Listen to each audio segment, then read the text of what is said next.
welcome to the one and only Team 2.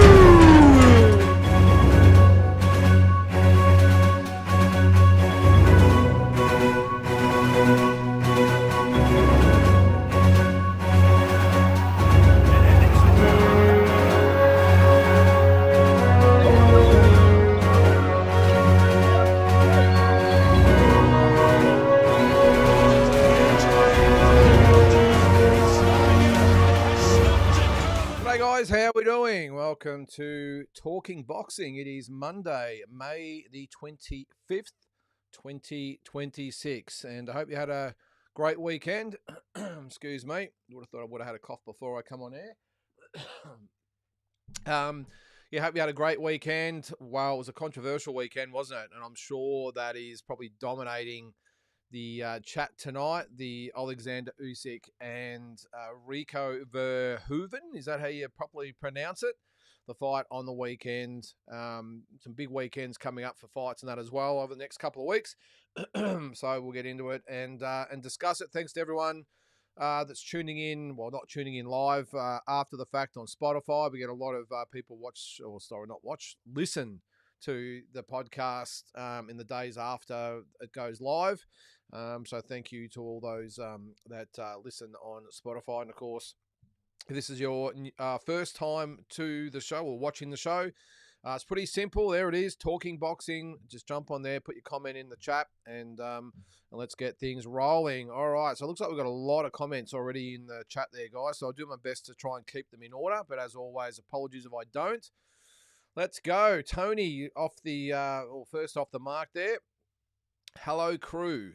They did Rico bad. Bell had rung. Clearly he had, but he was never meant to win. He was fighting Usyk, corruption and incompetence. Unless he knocked Usyk out, he was always destined to lose. Well, certainly looked that way, didn't it, Tony?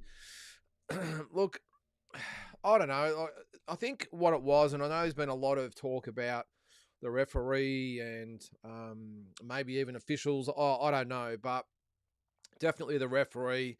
I think he panicked, Tony. I think looking at it again, I did comment about this on the walking boxing this morning, but I think he panicked. I think that he probably, along with all of us, thought that Usyk should have probably won the fight easily. Although I'm sure that referees aren't really supposed to think like that, but it was pretty clear that Usyk was the favourite. And I think everyone was sort of waiting for this to happen during the fight. And when it did sort of happen, when Rico Verhoeven, whoever, or call him Rico Verhoeven because I'll stuff it up 10 times tonight. But when he went down, I think the referee, he's like, oh, it's happening, and didn't really give Rico Verhoeven a chance to, compose himself, to fight back. The thing is that, and I said again this morning, is that you watch him when Usyk comes after him. I didn't know, apparently it was after the bell as well, by the way. First of all, I said this morning that I didn't know there was 2 seconds to go. A lot of people commenting and saying, no, it wasn't 2 seconds to go when he stopped it. The round was over. The bell had gone. With all the commotion, everything going on, I must admit I missed it, which is probably why the referee missed it as well. But when Usyk came after Verhoeven, he just covered up. There was no head snapping back. There was no big punches. There was no knees buckling. There was nothing. It was just him under fire. If this had been a kickboxing fight, no doubt it would have been able to continue. If the shoe was on the other foot and it was Usyk taking punches, then maybe it might have been a bit different. I just think the referee stuffed it up, Tony. I'm not going to buy into the corruption. I would probably say incompetence for sure. I'm not going to say corruption. I think it was just that Usyk was the star of the show. Verhoeven was just, even though he's a big star in kickboxing, he was the B-side. And I just don't think anyone expected this. And when he did go down, the referees just jumped in. Oh, my God, I better save this guy because he's about to get knocked out. If you want to call that incompetence, well, it's incompetence, isn't it? But the referee, who normally the sign that a referee's done a really good job is when you forget who even the referee was, where it's like a game of football or soccer. If you don't notice the referee or umpire, whatever it might be, they've done a good job. And unfortunately for the referee, so I can't remember his name. Let me know, guys. I haven't really checked all those on. Is it probably on Box Rec? I'm probably thinking. Who was it? Alexander Usyk. You could think of someone with a shorter name to type in, you would probably think, but we'll type his name in. Alexander Usyk. I'm not. Does it actually list the referee? I'm not quite sure. But anyway, whoever the referee was is now a very famous man, or infamous man, you could probably say. I'm just going to have a quick look and see whether it's actually on there. Yes, Mark Lyson. Mark Lyson, you are now infamous in the world of boxing and kickboxing because of your job yesterday. Look, I think I said also this morning that there'll be no repercussions as far as the fight itself goes. I mean, I know Verhoeven and his team were talking about appeals and all this sort of stuff.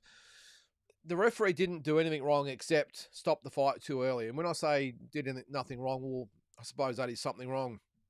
But what I'm talking about is something that was illegal or highly controversial, even though I suppose it was controversial, but he didn't do anything wrong except use bad judgment.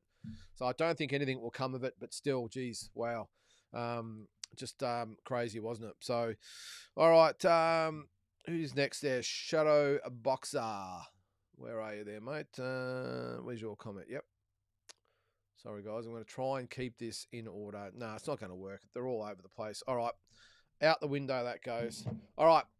Explicit. Jeez, where are we? Hang on. No, I'm going to have to find this because they're all... This is ridiculous. All right. Sorry, guys. I'm going to just scroll here for a second. Where are we? And then we should be right to get back on track. Maybe. All right. All right, here we go. Shadow Boxer. Sorry about that, guys. All right, I'm actually super embarrassed for Usyk and boxing. The pound for pound number 1 or 2 should not be having close fights with basic debutantes. Basically debutantes, I'm assuming that means. I know fighters can age overnight, especially his style, but yeah, I'm not going to go as far, Shadow Boxer, to say I'm embarrassed, or especially super embarrassed for Usyk and boxing. I just think it was a case, like we probably saw with Tyson Fury, with Francis Ngannou. I just think he just didn't take Rico seriously. Now, that's a very rare thing for someone like Alexander Usyk to do because he's always been the absolute consummate professional. So I was surprised. When I saw him in the ring, I was thinking, geez, he does look a bit soft, doesn't he? I just thought it might have been a bit of an illusion, or maybe because Rico was cut. So I just thought maybe it was a bit of an illusion. But looking at his past fights to yesterday's fight, he was definitely carrying extra weight. I think he was, 11 pounds heavier than his last fight. So, look, he obviously didn't take him seriously enough and nearly paid the ultimate price, didn't he? But I'm not going to say I'm super embarrassed. It would have been probably embarrassing for boxing fans if he had got up, just like it would have been if Ngannou had beaten Tyson Fury. I just think it was one of those fights where a challenger in Rico Verhoeven just fought out of his skin. I made the prediction he wouldn't last 4 or 5 rounds against Usyk. I just thought his boxing skills, take away the kicks and the elbows and everything else they do, I just thought he had no chance. What I didn't count on, though, is a subpar Alexander Usyk turning up and pretty much just going through the motions for 9 or 10 rounds and then finally waking up in the 11th round. So, yeah, it wouldn't have been a great day. He salvaged it somewhat, though, didn't he, Shadow Boxer? But yeah, I think he'd be disappointed in his performance, Alexander Usyk, but embarrassed? Yeah, I don't think so. Who we got next there? Old mate Big J. Here we go. You got a few comments there by the looks of things. What do you got? All right, keep waiting to say this early week, but forget. Neil is looking fit. Those walks are putting him in fine physical condition. Looking good, Neil. Yeah, he's a good little fella. He's getting in the work. He walks every day, doesn't he? Because he comes with me. So no, he's a little stud, the little fella. I'll tell him that, Big J. Still with Big J. You got a few to get through there. You got through. What do you got? 4. All right. Usyk got lucky yesterday, as clearly he wasn't properly prepared for the fight. In my opinion, the ref should have let it go to the last round to give Rico every chance. Yeah, well, that seems to be the common sort of thought, doesn't it? That he should have been given the opportunity. Now, the argument initially, and I said this yesterday, straight after the fight, that I thought the referee made the right call, but I didn't again know there was only a couple of seconds to go, or if not, it was even after the bell. So I thought in general, I suppose the fighting play, I suppose you want to call it, in play of the round, that the referee would have been excused for doing the right thing. But the fact it was 2 seconds, I mean, just takes that argument away. And the thing that makes it worse is that the referee would have 100% known that it was very close to the bell. Remember, they get the clickers or they hit the ring, whatever it might be. He would have known, which makes it even worse. I mean, what was this guy thinking? It's a little bit like going back to Chavez and Taylor when Meldrick Taylor was decked by Chavez. He's in the corner and Richard Steele was counting and the flashing red lights at the back of him saying there's under 10 seconds to go. Now, he had to make the call whether there was enough time for Chavez to get to Taylor. I'm not sure he had that. Well, maybe he did. Well, I mean, Meldrick Taylor was totally gone, and I think Richard Steele would have had to make that split-second call of, I've got to stop this fight, but he would know it was close, or maybe Taylor was in front. Has Chavez got enough time to get to him? And he ultimately made the decision that no, he's going to stop the fight. And it was a little bit like that yesterday, but I don't think Rico was anywhere near the state that Meldrick Taylor was. I mean, you could sort of see Taylor sort of swaying in the breeze. Rico was hurt. He was tired. He was on unsteady legs. But I think for what he's sort of been through in his career, the referee obviously wasn't too familiar with his probably previous fights as a kickboxer. He deserved the opportunity to at least try and see the round out. And even as Usyk poured on the punches, he would have had to have known there's only a couple of seconds. It just would have thought that he went, no. He's not getting rocked. His head's not snapping back. The knees aren't buckling. I'm going to let it go and let it go. And then hopefully the bell rings, and he just didn't give him that chance. And it's a little bit like the referee that had the Justice Huni and Fabio Wardley fight. Same thing. The guy didn't even give him a standing 8 count. Justice Huni got up and he waved it off. That is so poor refereeing. So, yeah, well, let's hope he gets what's coming to him. Big J, he deserves probably to be stood down for a little bit, I would probably think. Still with Big J, how hilarious would it have been if Spider Rico became the heavyweight champ? Would have loved to hear Stallone's thoughts on that one. Yeah, would have done him justice, wouldn't he? Well, geez, that's the thing. What would have happened? Just think of it. You wake up today and Rico Verhoeven is the heavyweight champion of the world. Now, the thing is, he would only have one belt. He would have the WBC belt. The WBA and IBF would be vacant. Dubois would have the IBF, and all of a sudden, this whole division just gets thrown up in the air and it's in disarray. Now, it would probably make the heavyweight division a little bit more exciting because all of a sudden, you've got Ajit Kabiel, fighting Rico Verhoeven next. You'd have, who's the highest ranked opponents at the moment? Hang on, where are they? Where's the rankings? So if the WBA had been declared vacant, it would have been, either would have been Murat Gayasev elevated, or it would have been Moses Otama and Big Baby Miller. And for the IBF belt, you would have had Frank Sanchez. Well, they just fought yesterday. What's going on with that? The top 2 ranked opponents fought in an eliminator. Is that what it was? Frank Sanchez and Richard Torres Jr. Wow. I've got a feeling they might have actually elevated Frank Sanchez to IBF champion based on yesterday's result. That Sanchez and Torres were the top 2 ranked contenders for that belt. I would have thought the IBF would have installed Sanchez as the champion, but just a guess. So that's what would have happened. So that's where we'd be at today. We'd have Sanchez probably the IBF champion. We might have Gasayev as the WBA champion. We'd have Kabiel and Rico coming up, and we'd have Dubois and the Wardley rematch. And I suppose you could throw in maybe Moses Otama. They might have put in there with Gasayev instead of elevating him. But it would have been pretty crazy, and it would have been interesting to see Sylvester Stallone's thoughts. Big J, I think he would have had a bit of a chuckle about that, wouldn't he?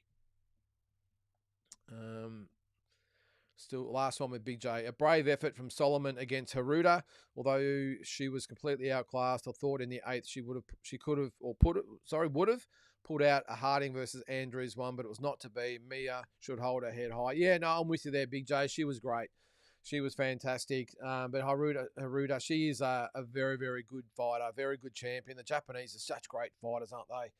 And she's she's one of the sort of the top girls in the world at the moment. Haruta, pound for pound, I'm talking about. So, excuse me, great effort from Bia Solomon. It wasn't to be, but she put on a good enough effort that I think she'll get another shot at some stage. So I wouldn't be too stressed about that one. All right, we've got, who's that? Asbot. Referees, like cops, have to make split-second decisions in a lot of chaos. The fight was stopped early and after the bell, but not sure it was entirely a bad call in the moment. Well, in the moment, Asbot, when I was watching, I didn't have a problem with it. But again, I didn't know there was 2 seconds to go, or I just completely missed it in all the hoo-ha that was going on. You're right. They carry a lot of responsibility, a lot of weight on their shoulders as well. They've got to get the calls right, especially in a heavyweight title fight. I mean, the pressure must be enormous, and I don't think that they get a lot or enough credit sometimes, some of the referees. But you're right. They have to make split-second decisions in a lot of chaos, and yesterday was like that. But at the end of the day, the fight was stopped too early. It doesn't change the fact it was too early, in my opinion anyway, and it sounds like about 95% of fans' opinions out there. It was stopped way too early. But as I said, at the time, I thought, yeah, okay, maybe a couple of seconds early, but look, he wasn't punching back. But the fact that he knew the bell was going to ring any second. Now, the question is, does that actually make it right? The fact that there's only a couple of seconds left and the referee thinks that the fighter is done, then time shouldn't matter, should it? As in the Taylor and Chavez fight. But geez, on the other flip side, there's so much riding on it. I know in this day and age, it's all about health and safety and duty of care and all that sort of stuff. But I just think Rico Verhoeven deserved the opportunity. If he had a worn one and the legs buckled, whatever, no drama, stop the fight. If there's 1 second left in it or 1 second left in the fight, I don't care, stop the fight. But he was under fire. Yeah, he was tired. He was, the barrage of punches was there, but I just think he deserved a bit better than that. But again, does that sort of change the fact that the referee just thought he was making the right call and called it off? But again, the question has to be asked: if it had been Usyk in the corner, would the referee have stopped it so quickly? I don't think so. So still with Asbot there. Sorry, mate, I've lost your... there it is. That being said, in Rico's defense, he absolutely deserves a rematch. He does, Asbot. He 100% deserves a rematch. The problem is that there's a lot going on at the moment in the heavyweight division. So will he get a shot? I'm not so sure. Now, Turki El Sheikh did say after the fight that he wanted him to fight Jacobo, which is why he was obviously there. And he wanted Rico Verhoeven next. But geez, there's so much sort of happening in the heavyweight division at the moment. Tyson Fury at the end of the year, Wardley and Dubois again, although I think if Wardley wins, you would expect the third fight, a rubber match, I would probably think. And I don't think Dubois would be the type of opponent that Usyk would be looking at with 2 or 3 fights to go. But I mean, and though maybe this is an easier course for Alexander Usyk. Maybe it's Jacobiel, it's Rico, and then maybe it's a winner of Fury and Joshua. And now I would think that Alexander Usyk would see that as a lot more attractive of having to fight Dubois or Wardley or an Otama or one of those guys. So, yeah, look, there's so much or water to go under the bridge there, Asbot, but yeah, he deserves it. But will he get it? I'm not so sure. Having said that, Turkey did say that he wanted that fight, didn't he? So we will see. All right, Drew, what do you got there? He's just a shadow boxer. I respect your opinion, but I completely disagree that Verhoeven was or is a basic debutant. While not the same as boxing, he was an undefeated kickboxing champ for 10 years. Well, mate, I'm with you on that. I didn't give Verhoeven the respect he probably deserves, mate. I'm guilty of that. But yeah, he showed us all, didn't he, that he was the real deal. Look, there's not enough compliments I could probably think of, to be honest, Drew, that I could not heap on Rico Verhoeven. I was one that didn't give him a chance or any opportunity to win the fight at all, and he proved me wrong and a lot of people out there, which is so hard. I mean, if he had been a disrespectful guy after the fight, we'll say, well, so what? It's only a kickboxer, move on. But the fact he was such a really humble type of guy, and he was obviously hurting. You got to feel for the guy, don't you? But yeah, he lives to fight another day. And the good thing about this fight too, Drew, is that Verhoeven, he's going to be in the sights of a lot of those elite heavyweights out there. He'll get another shot. Don't worry about that. Just like Ngannou did with Anthony Joshua, I think you'd be guaranteed that Rico Verhoeven will get another crack at a decent heavyweight. The thing is this time is that, like Ngannou, Joshua was prepared for what was coming his way. He didn't underestimate him. He took him seriously and wiped him out in 2 rounds. Would we see the same thing if Dubois or someone like that wanted to fight Verhoeven? Would they not take him lightly? And we might get a similar result. We'll see. All right, still with Drew. Sorry if it sounds ageist, but why on earth do senile old dinosaurs continue to be chosen as referees? Can we not find younger, more contemporary refs who actually have a feel for boxing and stoppages? That's a really good question, Drew. You don't really see young referees, do you? I mean, the best ones would obviously be former fighters, but a lot of the former fighters, they just move on with their lives and don't really get involved in boxing unless it's a trainer or maybe a manager or something like that. But look, they probably need to make it a little bit more of a push, don't they, of trying to get younger referees and judges. Yeah, it's a tough one. It wouldn't be an easy job. I wouldn't envy anyone or the guys that do it, but yeah, it's not a bad call there. I don't think it's deliberate, Drew. I think what they're obviously after are the more experienced guys, and obviously the more experienced guys are going to be a lot older. It's not an easy job. So maybe if they thought they had a 35, 40-year-old guy in there, then, they mightn't be equipped to referee the big fights, but I suppose you never know unless you give them a chance, do you? So we're still with Drew. All right. I feel so sorry for Rico. The ref wanted to be the main character in the fight, or he was incompetent or briefed on cutting the cord if the fight was close. Fighters train far too hard to be ripped off. Yeah, I'm with you, Drew. And that's a little bit of the criticism I've got as well for some of the referees and sometimes judges. I mean, some of them haven't been fighters. They haven't done a training camp. They haven't cut weight. They haven't copped a punch in the face. They haven't been through it all. They don't understand. They haven't been hurt in a spar or a fight or whatever it might be. They don't know what it's like to be a fighter. So the referee, maybe like this occasion here, doesn't understand, one, what maybe was going through Rico's head at the time, two, the amount of work that he put in, and three, the devastation that would have been on Rico for having won or been in front for 10 rounds. I know that shouldn't matter. You stop the fight, It is what it is. But same as the referees, sometimes where you see them judging the fight, do they really know what these fighters go through? Yeah, who knows, Drew? I don't think, obviously, they do it on purpose, but and I don't think the ref wanted to be the main character in the fight. He just ended up being the main character in the fight, didn't he? I don't think he wanted to be, but unfortunately, it is what it is. It'll be probably another one that'll be talked about in a few years' time. I'm sure they'll sort of sweep it under the carpet and everything else, like the referee and the Huni fight, although this was obviously a much bigger fight. But yeah, I just think after a while we just won't be discussing it again, will we? We'll all just move on to the next controversy in a few months' time. All right. Where's that comment there? Sorry, guys. I've got it here somewhere. I'm almost to the end of these comments, by the way. Then we should be back to normal. All right, Drew. I honestly believe if the roles were reversed in the knockdown, I'll go to my grave saying Usyk would have definitely got the benefit of the doubt and been able to see the final round. Mate, you're 100% right. Of course he would have got the benefit of the doubt. It's probably a little bit like when Fury was rocked by Usyk. He got the benefit of the doubt because it's Tyson Fury. Rico Verhoeven was just a kickboxer who was crossing over in the boxing, wasn't supposed to win, and probably going to get stopped. So, it's happening. We better stop the fight. I think that's what happened. I think that's how the referee viewed it.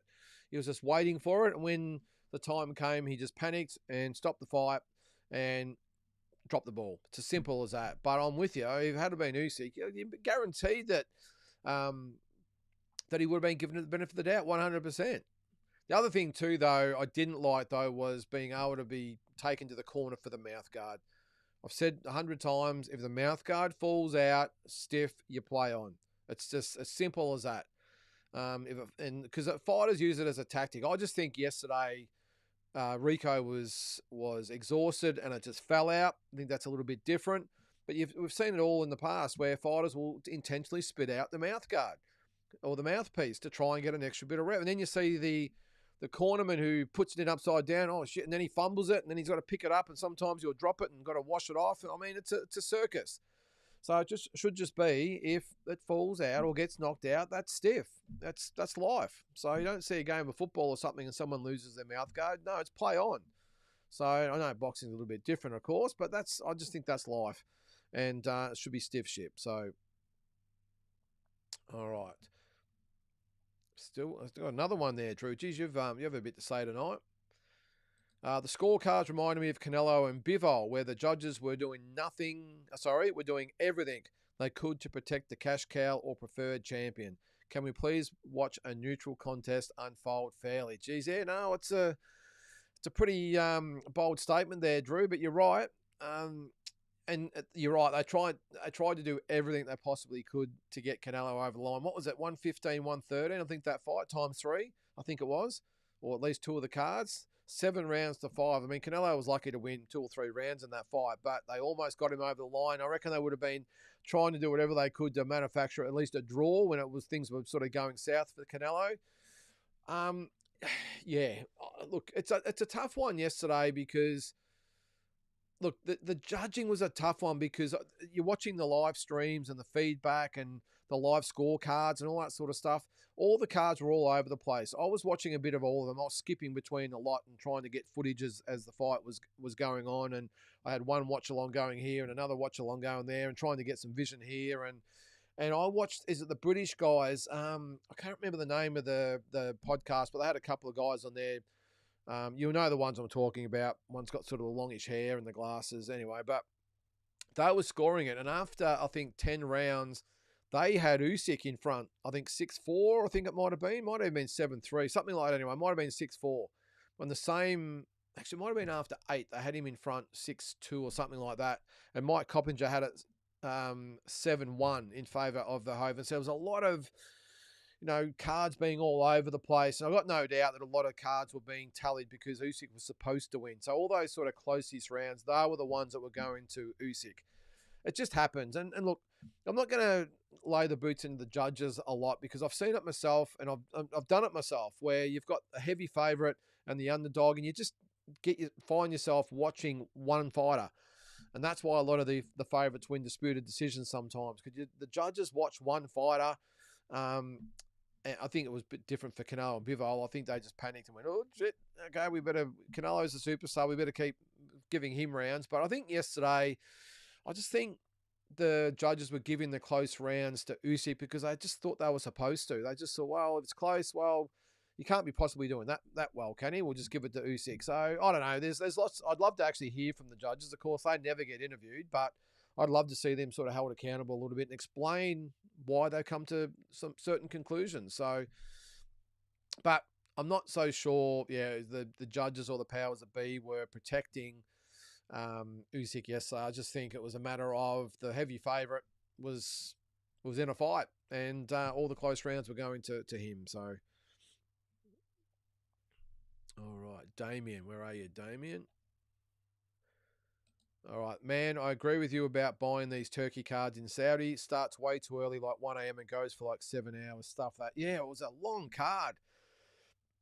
Damien, I think it was more like 8 hours. I reckon it started at 1 and ended at like 9 o'clock in the morning.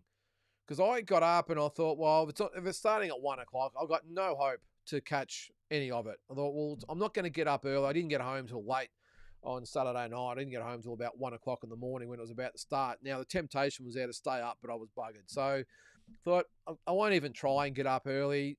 Even if I got up at like, 6 o'clock, it's going to be over 5 hours later.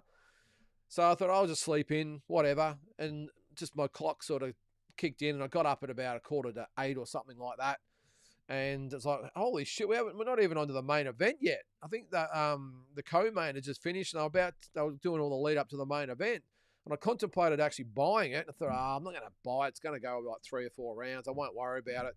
And that's when I was scouring the sites and everything else and watching the watch-alongs. But it's ridiculous, Damien. I think, look, I get that Turkey Al Sheikh and the guys with the ring and everything are trying to give us value for money and trying to look after us boxing fans, but sometimes it's too much.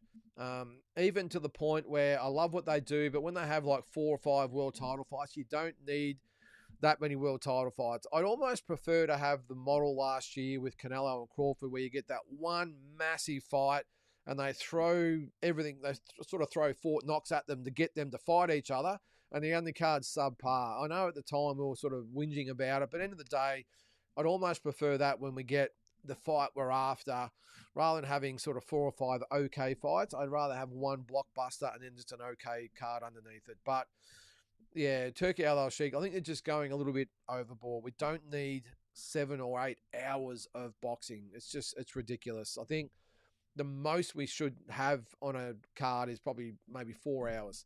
Even if the card starts earlier, they do this all the time. You don't see this when you guys are watching back here, but when I go to Vegas, the fights start at 3 o'clock in the afternoon.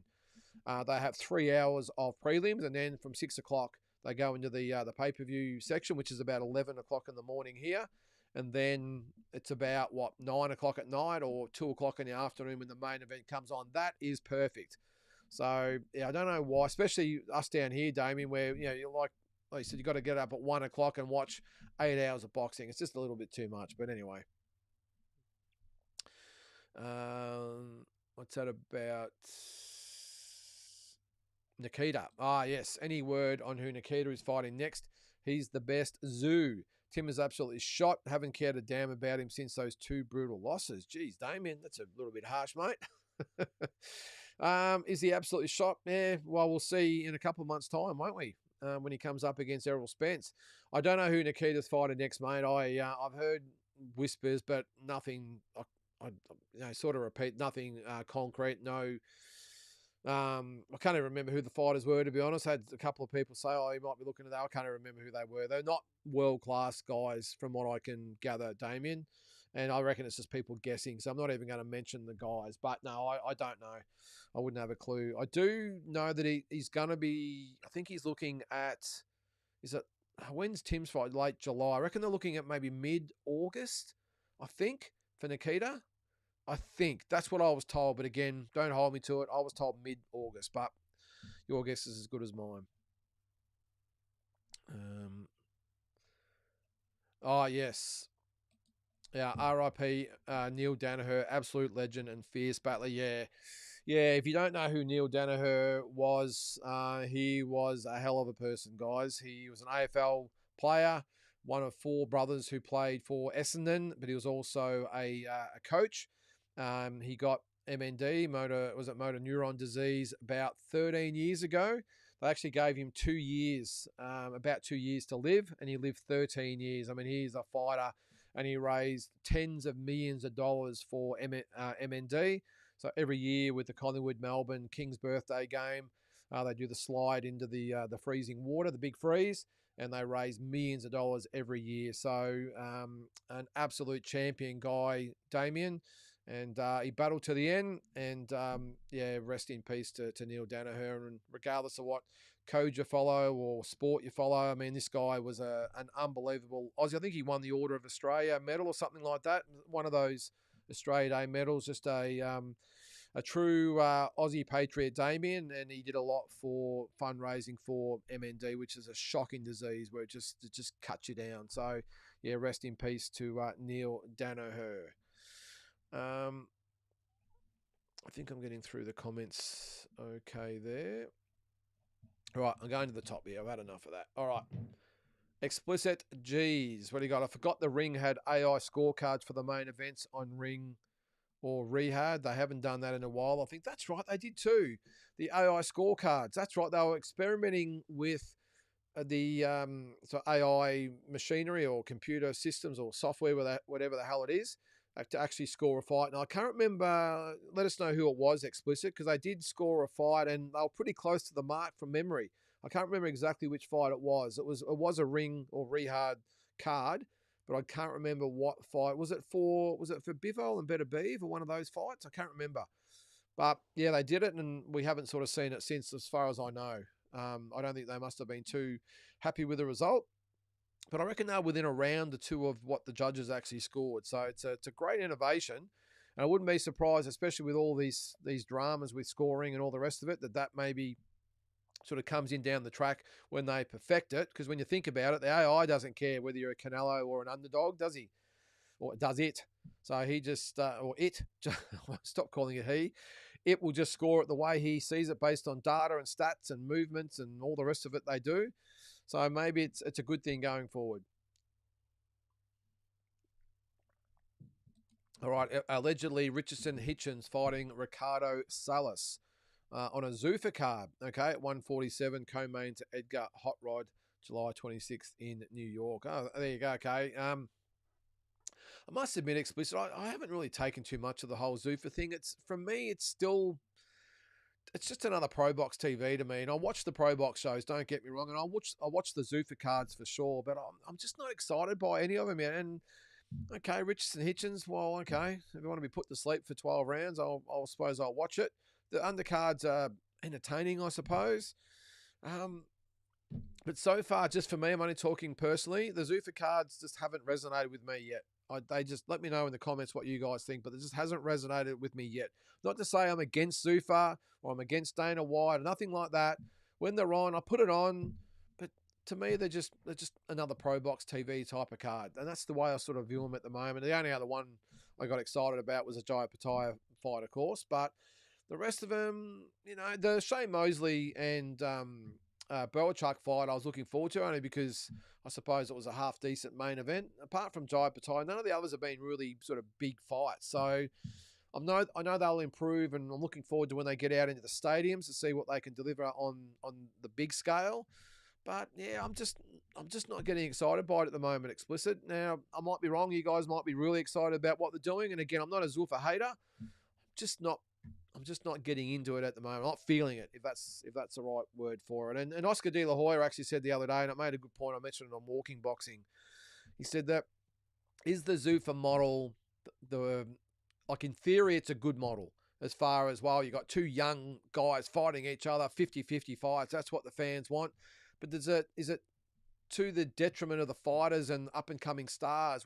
It's great for fans. I'm sure we'll welcome having young up-and-comers 50-50 fighting each other. But, geez, if these young guys are having just 50-50 fights one after the other, they're going to be pretty shot-worn pretty quickly. And the fighter that loses it, which could be a really good prospect, how far down do they go down the ladder and how much effort is going to take to get back up? And I don't know. I just think we're not going to have as many sort of superstars, because I said the other day that eventually, I know a lot of the up-and-comers get sort of handled or putting cotton wool on the way up, and they have a lot of easy fights and we jump up and down about. But at the end of the day, when they get those belts around their waist, that's when we start to see some really good fights, the fights we're after. So I'm probably in that camp where I don't mind if a fighter is sort of handled correctly and managed correctly on the way up, as long as we get those big money fights at the end of it.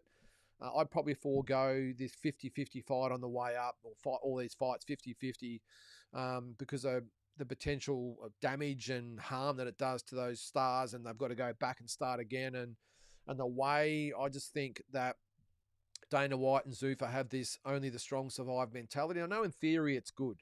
That's, as fans, we just want great fights. But again, it's like, well, you're not good enough, so you're out of here. I mean, how many boxers are going to be put on the scrap heap maybe early, or get disgruntled, or don't have the opportunities that they should? I don't know. I'm sure there'll be a few years out there going, well, that's stiff, that's tough, that's the sport. Only the strong survive, and that's fine. But I just think, to what effect is it going to be or what effect is it going to have on the amount of stars coming through that are marketable and they put up in lights and really get handled the right way? So we can throw dirt at, or mud or whatever it is, at Eddie Hearn and Oscar and all the rest of them. But at the end of the day, they get their champions belts and then they fight each other. I mean, you can imagine someone like, I don't know, pick someone like a Virgil Ortiz. I mean, he's a great example, really good fighter. And I know he's had some good tests, but if he was fighting, say, a Boots Ennis, let's say both guys were 10-0 and they were on the Zuffa program and they fought each other. we wouldn't see a super fight. We wouldn't see a world title fight. We wouldn't see anything. It'd just be, oh, well, Virgil Ortiz won, so Boots Ennis goes to the bottom of the pile. He's got to fight his way back. And again, I know a lot of you might think that's great, but I'm not so sure. I just don't think we're going to have those mega fights at the top if that's the case. But anyway, give me your thoughts. All right. Adding wait time, 45 plus minutes. Also national anthem. Sanctionings making boxer super fight belts and mismatched ranked boxer fighting a vacant. Don't forget for the lineal championship of the world. I think I made sense of that explicit. I think what you're saying is that it's the time.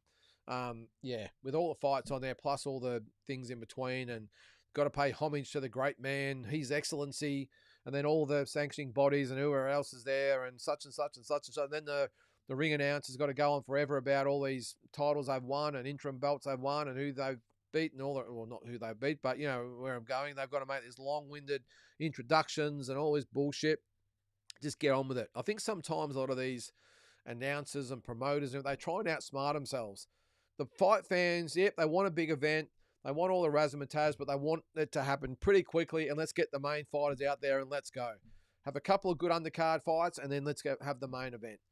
I just go back to the good old days. I know I talk about it often because I'm old these days, but when Don King would have 4 world title fights in the card, and that was sort of it. He might have a 4 or 6 round or a couple of those to start the show off Broadway, but then when the telecast started, it was 4 really good high-profile world title fights, and bang, off we'd go. So, having said that, you've got to be careful what you wish for. If they did scale it back, then are we complaining that we're not getting enough action? I don't know, enough fights, who knows? But,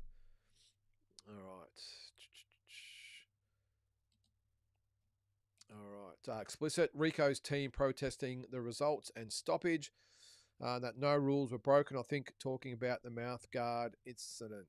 Yeah, I'm not quite sure about that one explicit. But as I said, the referee, all that can happen is him probably having to please explain from the powers that be.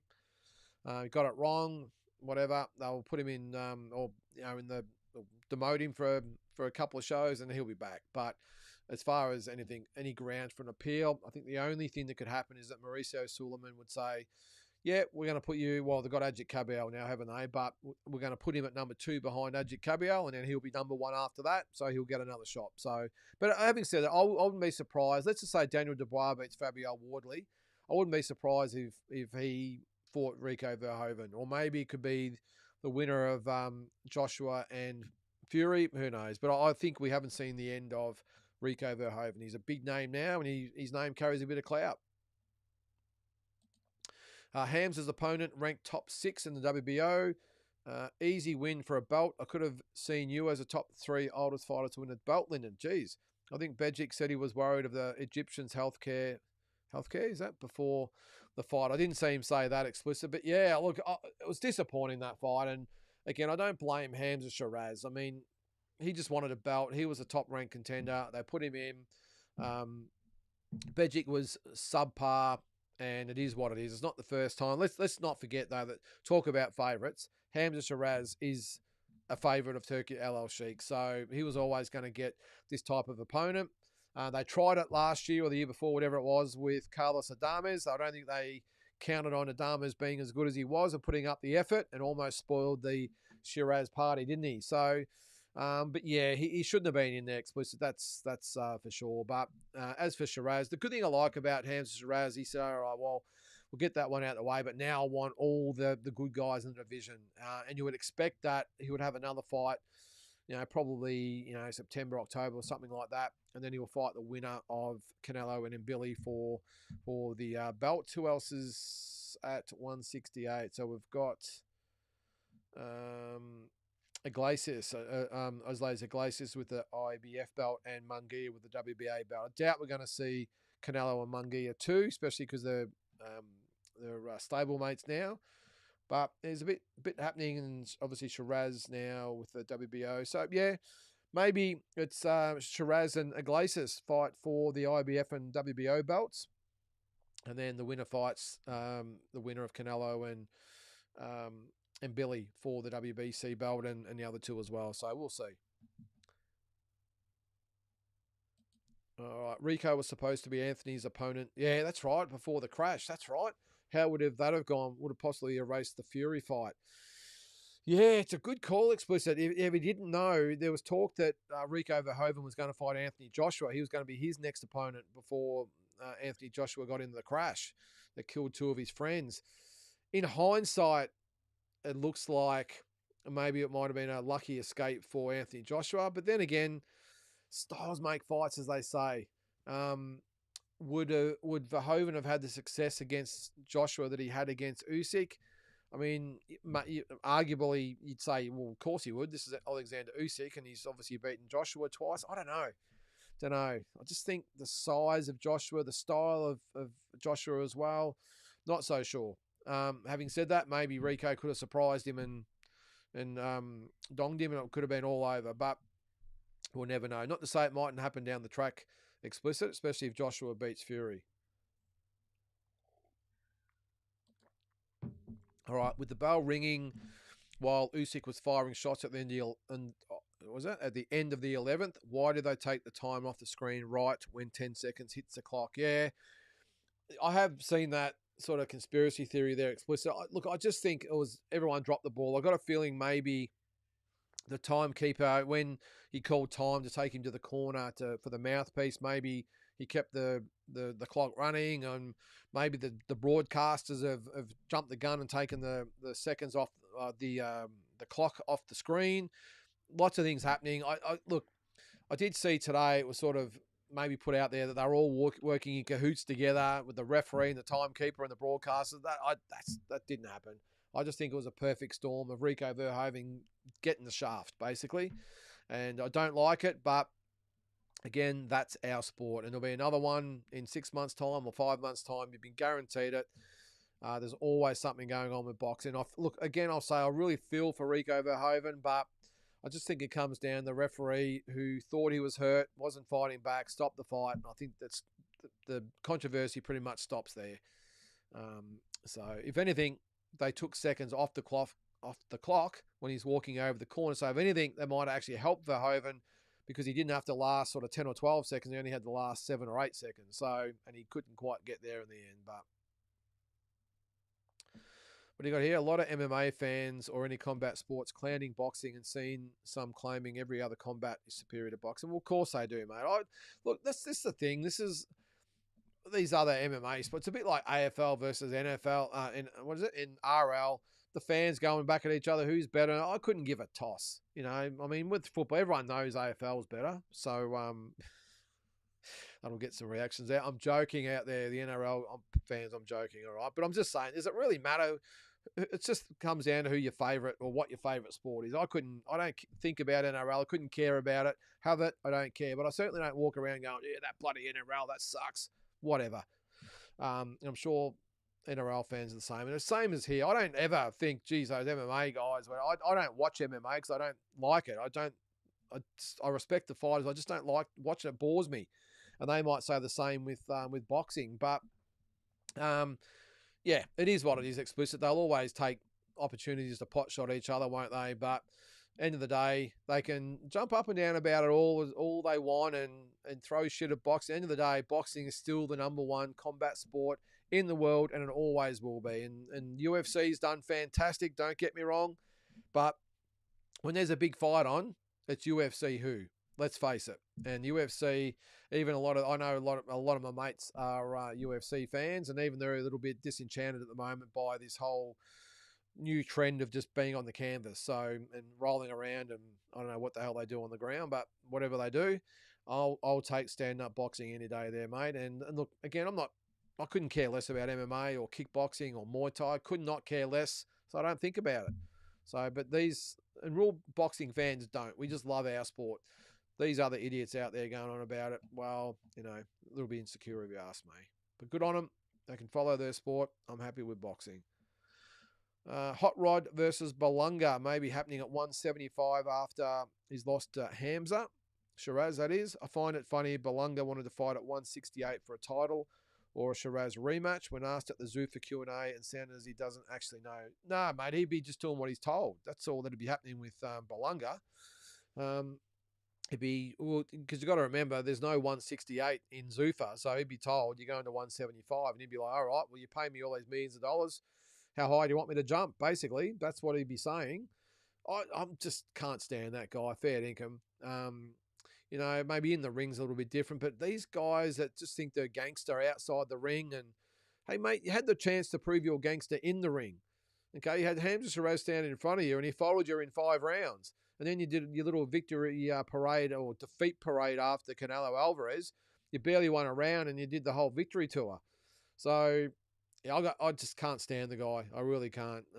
I respect him as a fighter, but don't respect him at all as a person explicit.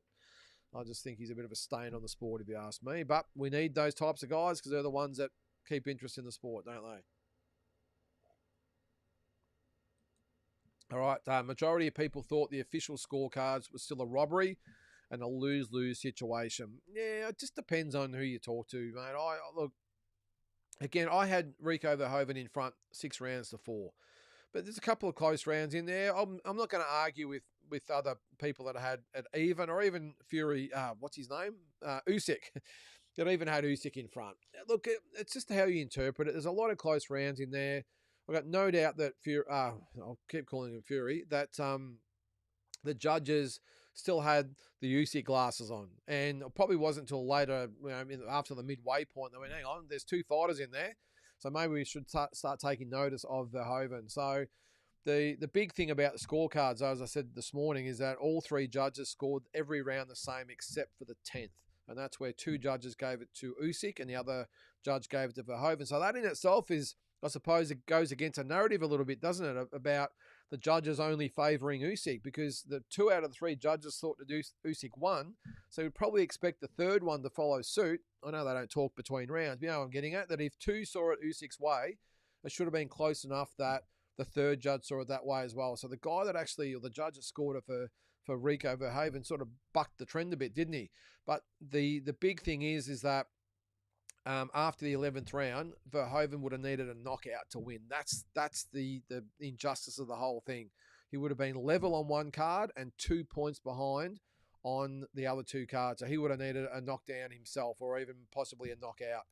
So the fact that he would have gone in the 12th round needing a knockout probably says a lot as well, doesn't it? So we'll never know. The Crawford-Zuffa entry to Japan was during his time in Japan in a way fight week.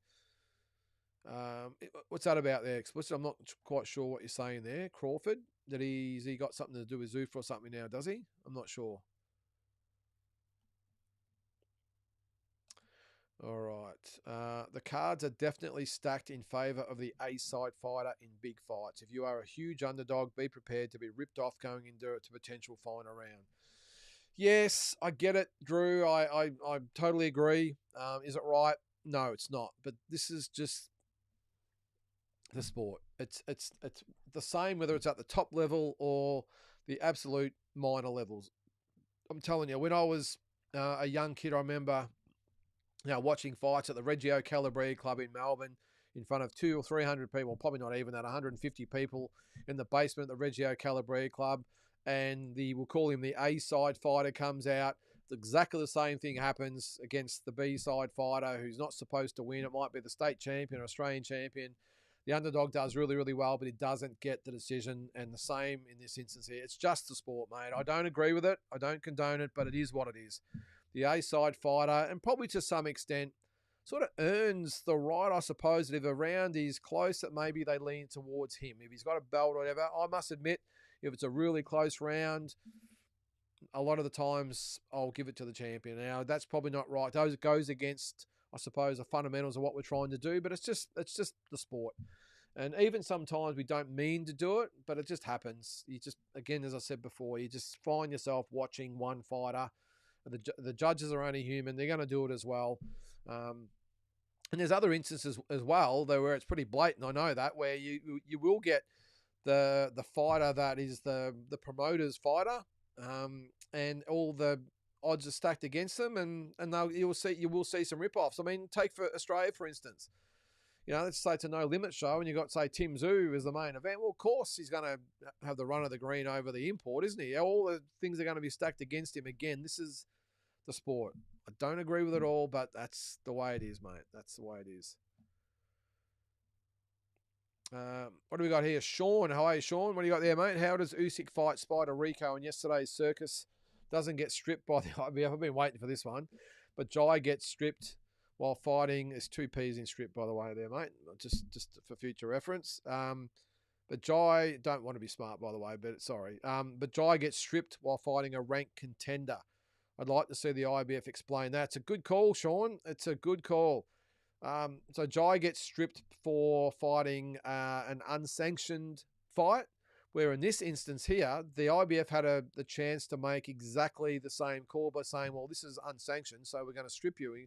All they did was say, and the WBA was the same, all they said was, well, it's unsanctioned, but we're not going to strip you, but we're not going to sanction it. And if your opponent wins, he doesn't get the belts. So why wouldn't they have almost said the same thing in the Jai Patai situation? I think the IBF thing was 100% to do with the Zuffa thing. That's all it was. They didn't want to be aligned with Zuffa. I think they felt put out that the Zuffa belt was on the line. So they made the call to say, it's not necessarily, I mean, I know they had the technicality saying, well, it's an unsanctioned fight, so we're not going to, well, we're going to strip you. What they really meant was, if there's a Zuffa belt on the line as well, then we ain't going to sanction, we're going to strip you. So I'm with you there, mate. I think if they had been playing fair, that Alexander Usyk would have been stripped as well, and the WBA should have followed suit. And the WBC should have never have sanctioned this fight. And even with the WBC, like, they sanctioned this fight, and now they want the guy, Ajit Kabiel, to get a mandatory? No, he should be, no, mate. No, he's got a, does this count as a mandatory or voluntary? I suppose it's a voluntary, but the WBC shouldn't have sanctioned this fight in the first place. So how do they then get their turn in the cycle of having their mandatory next? They should be the back of the line, if you ask me. But no doubt about it, though, Sean, it was a circus, that's for sure, wasn't it? And the whole IBF thing continues to be a circus. So hopefully with the Jai situation, they end up taking legal action and he gets his belt back. All right. Explicit, what's that? Now I know some Italian. If I go to Italy, I'll go to a bar and say Zuffa. Now, what does that mean again? Doesn't it mean I can fight or war or something? Where is it? It just comes up. What does it mean? It doesn't actually say what it means. It just brings up the website. Let me put in Zuffa meaning. I'm sure someone else has already put it in the chat there, but Zuffa meaning. Translate to English. All right. Means brawl or scuffle. Okay. It's still a stupid name, explicit. All right, changing subject. What do you got here? Ryan, how are you there, mate? How good were the baggers on Saturday night, by the way? Did you see the little vid on YouTube? Danny Green holding the pads for his boy. I know it's pad work. It looked bloody sharp, though. I did see that, Ryan. I follow Danny on Instagram. I don't really do the Facebook thing, but I do Instagram, and I did see it. He looks all right. He's definitely a chip off the old block, isn't he? He looks exactly like Danny did. He's sort of tall and rangy. You can see he's got real good leverage in his punches. And you can see that Danny's doing a really, really good job in teaching him the fundamentals. I mean, it's only a kid. Was he 16 or 17 or something? He's only a baby. It definitely looks a good zone, mate. And he's definitely got Danny's determination and his stance and the way he throws punches. Who knows there, Ryan? Well, let's hope we see Danny Green sort of 2.0, I suppose. So another couple of years, we'll see. I've got a feeling he's not too stressed about the amateurs. I think he's got his eyes on the pros, which is probably a good thing, I suppose. Get in there and make some money, because it's pretty hard in the amateurs internationally. So, yeah, it looks like he's doing a really good job with him so far, Ryan, and we'll keep an eye on him going forward. All right, Luis de Cuba was allegedly seen talking to Nick Khan. Could lead to a partnership with Lewis's fighters. Can I ask who Luis de Cuba is? Explicit? I don't know. I'm sorry. I don't know. I'll type his name in now. Is he a promoter as such, is he? Luis de Cuba. All right, who is he? I'm sure someone's answered that as well. He is... Oh, that guy. I know the one you're talking about. He's an absolute peanut. He's a promoter or manager, is he? I think he's a manager. No, he's a promoter, it says here on BoxRec. I can't stand the guy, explicit. So he was talking to Nick Khan. Maybe. I don't know, but yeah, not a fan of his, mate. That's for sure. All right. I think we're getting through these. Yep, I think we're on track. All right. I think Shakur versus Haney will happen on Zuffa probably. Dana liked an Instagram post of both being signed to Zuffa, but we shall see. Is it actually happened yet? Explicit? I don't think it has. They haven't signed yet, have they? But there's definitely talk that it will.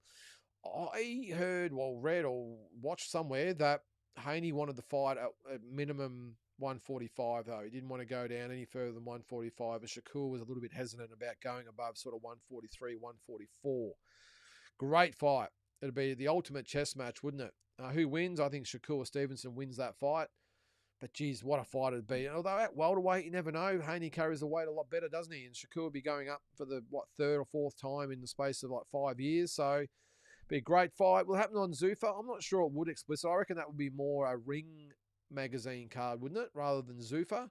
You couldn't have Shakur versus Haney in the basement at the UFC training centre, mate. I'm joking. Of course, would have it in a stadium somewhere, but would it happen with Zuffa? Well, could be for the Zuffa belt, but does Haney want to give up the WB? What has he got? The WBO? Does Shakur want to give up the WBC 140-pound title? I mean, maybe. End of the day, they're professional prize fighters, so rather it's about money these days than belts, I suppose. But I think it'd be more a Ring magazine card, wouldn't it? I'm not sure, but I don't care who it's under, what belt it's for. It will be a great fight, and I think Shakur would win that fight.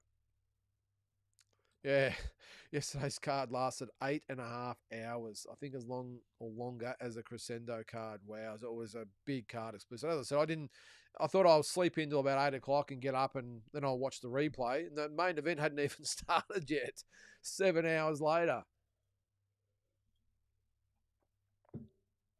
Okay, this is an explanation about Crawford. All right, what's to say here? Crawford is planning to produce Zuffa Boxing's entry into Japan, a new organisation that's stirring up controversy in Europe and America with the cooperation of major martial arts groups like Reason. Okay, they're promoters over there. Yeah, I think Mayweather fought for them, didn't he?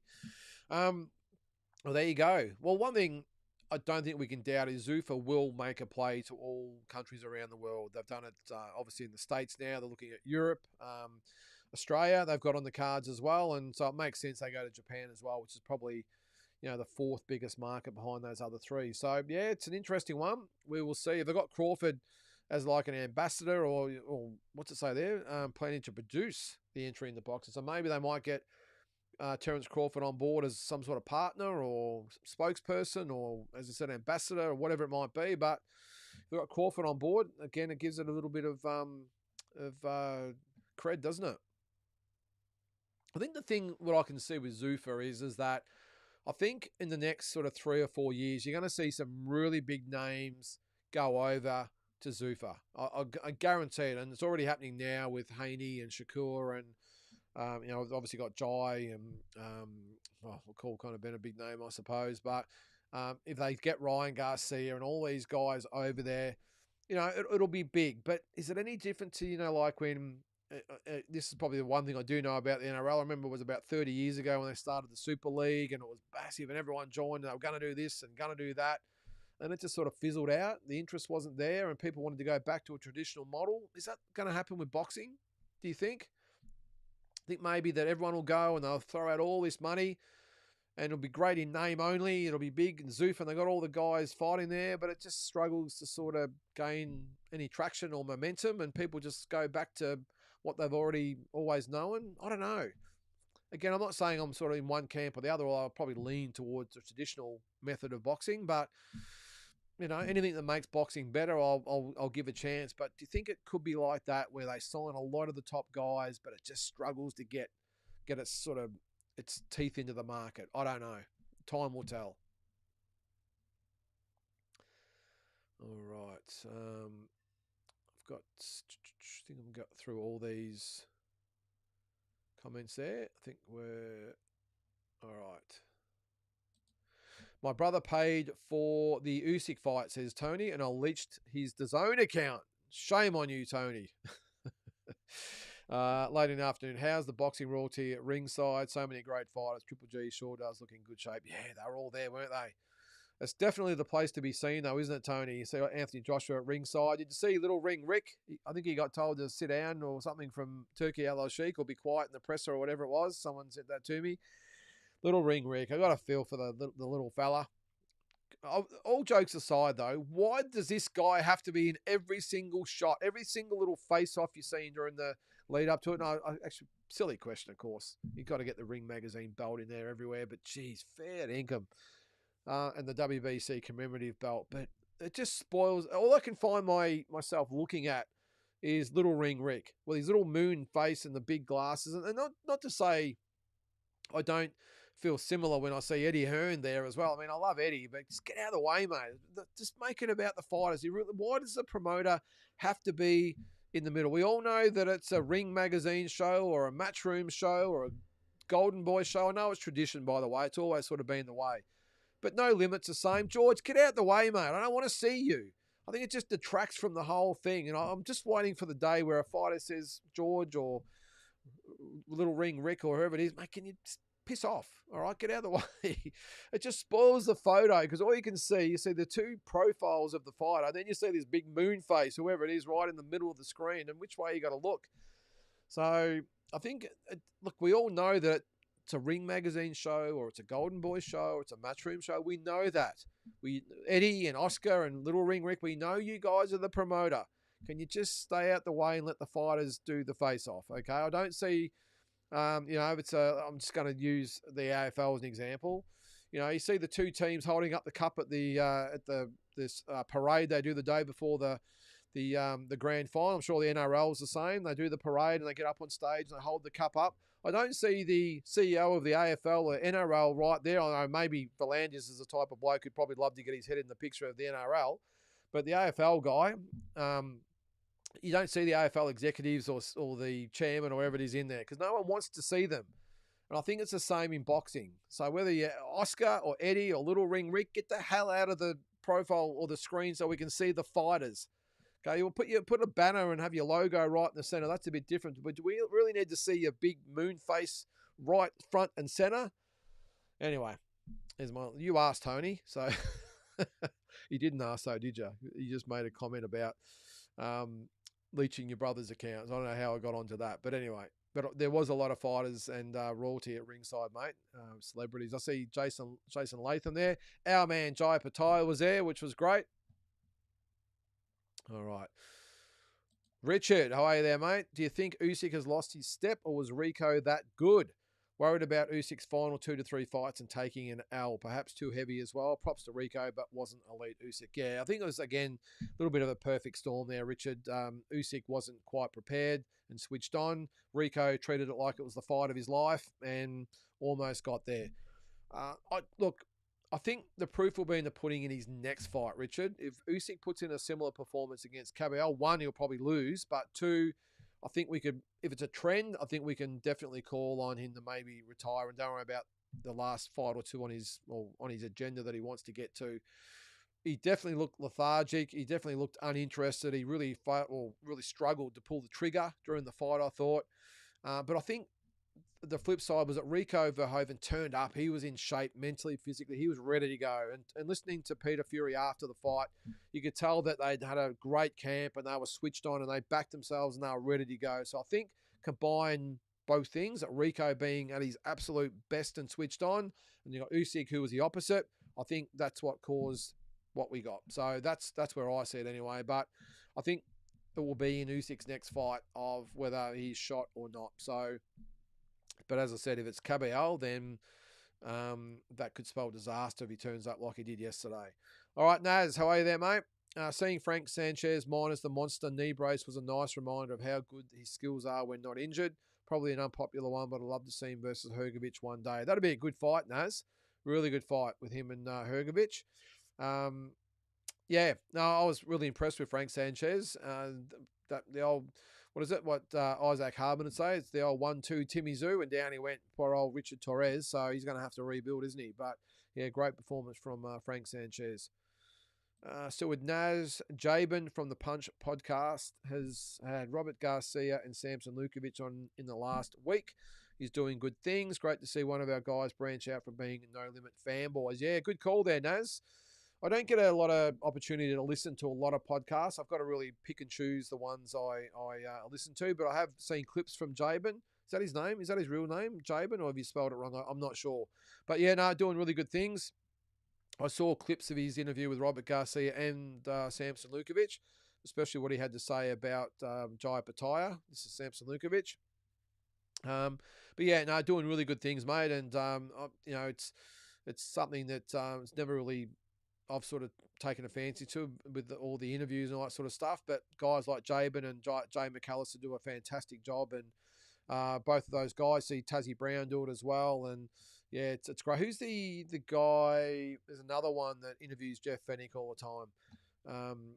Yeah, he's had some good guys on that as well. So yeah, no, it's great, and isn't that the beauty of technology these days? To think that you can just send a message on social media or whatever it is to get someone on the show. I know Tassie met a lot of contacts over in Dubai and in Vegas and everywhere else where he's met, the Antonio Tavas and Ray Mercers and all these types of guys that he has on his podcast. Isn't it amazing that you can do that these days? I mean, back when I was young, I dreamt about meeting or talking to my heroes growing up, whether it be in Australia or overseas, and you have to read about them in the KO magazine or Ring magazine, whatever it was. And now you just got to send them a DM and you've got them on your own podcast. So, and I know talking to Tassie, he just thinks it's fantastic because he's from my vintage as well, and he would have grown up in the same era. And to be able to talk to all of his heroes that he had growing up, I mean, he's just on cloud nine to be able to do it. So whether it's Jabin or Jay or Tassie, whoever it is, it's great to see Naz, and let's hope they get a few more of those type of guys on. All right, we've answered that question about if Rico had fought AJ. Yeah, Spider Rico, great example of what a sportsman should be. Even though he must have been so frustrated, he was gracious in defeat and deserves another payday against a top 10, in my opinion. Well, he's going to get it, Naz. Yeah, he'll get another opportunity, make no mistake about that. Just like Francis Ngannou got the Anthony Joshua fight, Spider Rico will get a fight with someone else. Now, the problem is, though, is that you've got Fury and Joshua tied up, so they're out of the equation. You're going to have Cabial against Usyk, so they're out of the equation. This is the next fight I'm talking about. Then you've got Ward and Dubois looking to fight each other, or it's been sort of verbally agreed on, so they're going to fight each other. So it sort of eliminates a lot of the other elite heavyweights. So when you look at the ratings, who else is in the heavyweights at the moment that he could probably fight? And you'd want big names, I'm probably assuming. Could it be a Frank Sanchez against Rico? I think you'd only want the big guys, though. Moses Otama, big fight. Maybe a Hrgovic as well. But you get the impression, or maybe it's a Deontay Wilder. Wouldn't that be a fight? Now, that's a fight I'd actually like to see. Deontay Wilder and Rico Verhoeven. Wilder will be due for a fight, by September, October of this year. So why wouldn't we do that? We'd have the big four. We'd have Usyk and Cabial. We'd have Tyson Fury and Anthony Joshua. We'd have Wardy and Dubois. And we could have Rico versus Deontay Wilder. Now we're cooking. Frank Sanchez against a Hrgovic or Moses Otama, one of those types of guys. And all of a sudden, the heavyweight division's cooking there, Naz. So we can dream anyway. But that would be entertaining. Foster versus Ford should be a good scrap this weekend. Yes, it will be. Bivol and Efert probably a bit more one-sided. Yeah, that's on this weekend too, isn't it? Let me just have a quick look at the schedule for this week. We'll try and get through. Yeah, okay, there's a few. I'll try and get through them. We get there's a lot of these overseas countries have midweek fights. I think it's the 30th, isn't it, guys? The Bivol and Efert fight. So we've got no, I won't go through that. Okay, this is like 10 pages of fights coming up. To see, there's too many fights on this weekend, but yeah, it's going to be big weekend of fights anyway, Naz. And Foster and Ford will be a ripper. Looking forward to that one. And Bivol Efert couldn't give a toss, to be honest. Any news / rumours for the Tim Spence fight card, Lyndon? Well, what have I heard? So is there nothing online at the moment? Didn't they do... I'm just trying to... I don't want to confuse it with some other cards I've been told about. So I don't think there's anything. So it's only the main event on there at the moment, is it? Yeah. So it's only Tim and Errol Spence. Who was it? No, I'm just trying to think. I had it in my head that it was going to be Liam Wilson, but he's on the next card, isn't he? I've got it in my head I've got it mixed up with the Paro card, because I had it in my head it was Dempsey McKean and Liam Wilson on there, but obviously that's not right because they're on the Paro card. So nah, I'm not sure. Ado. Who else did I see was going to be on there? Was it Callum Peters? I think was going to be on there. Yeah, I think he's definitely going to be on the card. That's about it, mate. Yeah, I'm not sure. I think there might have been rumours that maybe Cooper O'Connell might have been on the card. I'm not sure whether they could come to agreement with everything. I'm not sure. So I'm only guessing, but I would be surprised if Callum Peters is not on the card. But that's about it, mate. I'm sure they'll roll out all the usual suspects. All right, Rayleigh Frame, evening all. What a bad stoppage after the bell in Usyk versus Rico. He should have had that chance to get out of trouble in round 12, being a title fight. Usyk was losing until round 11. Clear, Usyk favoured. Yes. Jay, there he is in the chat. I've just been talking about you, obviously, mate. Hey, mate, observation regarding these crossover events. I don't like them, Jay. I don't like them. Now, call me old. Call me set in my ways. I don't like. As good as yesterday was, as good as was it good? Fury and Ngannou? I don't like them, mate. I'm a traditionalist. Boxing for me, all the way. Hence why I didn't pay for yesterday's fight. I don't like him. I didn't like McGregor versus Mayweather. I don't know. Look, there's obviously a market for them out there. There's obviously a certain demographic they're after, and it's sort of that younger, like the UFC type of model, I suppose, that they love. They love all this crossover sort of stuff. Not me, mate. No, I don't like it. I would have much rather and preferred to see Usyk fight Cabell yesterday than Rico Verhoeven, because he earned the shot and it was a boxing fight. Not for me, mate, but might be in the minority here. Doing great work too, by the way, Jay. We'll have to get you on here again one day soon. I'm going to do that Wednesday show pretty soon, so Jay might be the perfect guy to get on there if you want to there, mate. How did I just get 3 ads with no skips? YouTube is tripping. Okay. I'm not sure, mate. The ads might be activated. I don't normally do it for a live. I do it for the others, but maybe I didn't turn it off. Sorry about that, mate. So, I never put it on for the live. I just wear that one for the monetization. There's Eminem. How are you, mate? Thanks for all the stuff you send me. Ado, regardless of the bell and the Rico Usyk fight, is the ref allowed to call off the fight at any time if he feels the fighter is not fit to continue? Yes. So hang on, let me read that. Regardless of the bell, is the ref allowed to call off the fight? Oh, okay. So you're meaning like if the bell's gone, I think the referee's got full control to stop the fight anytime he wants, Ado, and the doctor has as well. Very rarely will you see a doctor, of course, get up and wave the hands to stop the fight, but the doctor can stop it at any stage of the fight, and I'm pretty sure the referee can as well. Yep, he can. So even if it was an error with the bell, I mean, that might form part of the appeal, where they say, well, the bell had gone, so technically the round was over. I mean, the referee can come back and say, well, I might have stopped it in between rounds anyway. You don't know, but that's the way he would cover himself. But yeah, the ref can pretty much do what he wants, mate, as can the doctor. Eminem, Luke Medini has signed a 6-fight deal with no limit, turning down offers from Matchroom, etc. Wow, is that right? Well, I don't blame him, Eminem. I know Matchroom are the big dogs and doing great thing on the world scene, but, as Liam Paro showed, sometimes you don't need to go too big, because what Liam sort of found with Matchroom was he was just another face in the crowd, I suppose, another face in the stable. And Eddie Hearn wasn't really interested in really investing him in him and growing him as a champion. He's like, no, we'll just put you in with the next, with the Richardson Hitchens of the world, and didn't try and sort of maneuver him and sort of progress his career. And that's why he's come back, and now No Limit have really invested in Liam and tried to develop him, get him a name. Might have been a little bit different with Liam Paro if Matchroom had been doing shows here at the time, but I had no dramas with him leaving Matchroom and going to No Limit, because they were like specialists in getting the job done here in Australia. So I've got no dramas with that, Eminem, because think about it, Luke Medini, if he joined Matchroom, apart from the Australian shows, he'd be getting put in there with some pretty good guys pretty quickly, I would think. Whereas No Limit will obviously just try and grow him as long as they don't do what they've done with what they did with the first 6 or 7 fights of Callum Peters' career, where they just fed him nobodies. I hope they try and test him. What is he? Is he a light heavyweight? I think, isn't he? I think. Light heavyweight, is he? No, he's not coming up in the ratings.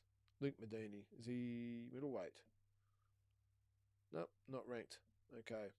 All right. No, cancel that. He's not ranked. I'm not going to I can see. Anyway, but yeah, really, I think he's a cruiserweight, isn't he? Sorry, that's right. He's a cruiserweight. What am I thinking? I'm looking at super middleweights. Yeah, there he is, number 5 in Australia. I would, and apart from Floyd Masson, and obviously Jai Pattaya, I'd probably have him as the next best cruiserweight in Australia. Really, he's a very, very good fighter. So that's awesome if that is the case, Eminem. And I think it's a really, really good move to sign with No Limit. G'day, Carlo. How are you there, mate? Welcome to the show. Eminem, what's your thoughts on the Paro Crocker card and who's going? I'll be there. All right, let me just refresh my memory here there, mate. Liam Paro. I think from what I saw, it looked like a very, very good card there, Eminem, but I'll just confirm it because, again, I'll get mixed up with what cards are what. I know it was Dempsey McKean and Liam Taliva was on there. Hang on, where are we? All right, so we've got obviously Crocker and Paro. Great fight. Excellent fight. Liam Wilson, Alexandru Marin. I'm not sure what to think of that one, Eminem. I'm not real keen on the opponent, but I've got no dramas with Liam Wilson. Just keep him busy. This is a fight of sort of nothing except to keep him busy. I'm not sure whether or what it does rankings-wise. I don't think it does anything. Marin was a super flyweight who's now gone up to lightweight. But for me, 19-0, so he's got good credentials and pretty good skills too, by the way. I watched a bit of him on YouTube. But Liam Wilson, he's just keeping busy. He'll get a world title shot at some stage. Dempsey McKean, Liam Taliva. Good fight. I think Liam Taliva is a live shot in that fight. Dempsey, although he's a very good domestic fighter, though, domestic level fighter, struggles a little bit internationally. But that should be a ripper. Luke Medini will probably wipe out Peng Q, although he's got a good record as well. And then the big boys, the rugby fight. Look, you all know where I stand with Nelson Asofa Salomon, or Naz as they call him, and George Burgess. I don't like these rugby fights, but I get it. The fight itself should be very, very entertaining. So I'm sure all the fans out there will love it, and I'm sure it'll be entertaining, as I said, and I'll watch it. It'll be great. But as far as having any relevance whatsoever, I couldn't care less. But no, as far as the card goes, Eminem, I don't mind it. I like it. Good card. Seen a TikTok that the refereed Fury and Usyk. Think they got it mixed up. Yeah, I don't know, mate. Don't know. Could Turkey make Triple G versus Bud Crawford? Who wins that? Wow. Well, Bud seems pretty happy with things at the moment, though, doesn't he, Eminem? Very, very happy with retirement. And I think I was talking to Tazzy Brown the other day, and he keeps in contact with Bud Crawford and says all he's doing is travelling at the moment. He's got kids but no partner, so he's just living the life at the moment and enjoying those hundreds of millions of dollars that he's got. But geez, I'd back Bud to beat Triple G, Eminem. I think I'd back Bud to beat nearly anyone he gets in the ring with. Just an absolute genius in the ring. And I think I've watched actually a little bit more of him recently than I did when he was actually active, Eminem. I'd always watched him, but it's just Bud Crawford. But after seeing what he did to Canelo, I've watched a few more of his fights, his earlier fights. The guy's a great fighter. And I'm talking not very good, I'm talking a great fighter. And I think he should be ranked alongside the likes of the Leonard and Duran's and Hearns and Whitakers and De La Hoyas and Trinidad's. That's how good I think he is. So, and Mayweather's and Pacquiao's and those types of guys. Some people might disagree, but I think he mightn't have the aura and the personality and star power that a lot of those guys had. But geez, as far as ability goes, I'd back him to match any one of those guys. Probably beat most of them as well, but to at least match them. So I think he beats Triple G there, Eminem. Although Triple G, Eminem's everything going on. Triple G is a big guy at middleweight. Not going to happen though, mate, but it'd be great to see, wouldn't it? All right, Jay, what do you got there, mate? I was impressed with how Usyk remained calm and composed despite things not going exactly to plan. Regardless of the controversy regarding the stoppage, he found a way, true sign of a champion. And that's the thing, Jay, that I said in my video as well this morning or yesterday, whatever it was, that's being forgotten about too much in this fight is that, yes, he was a little underprepared.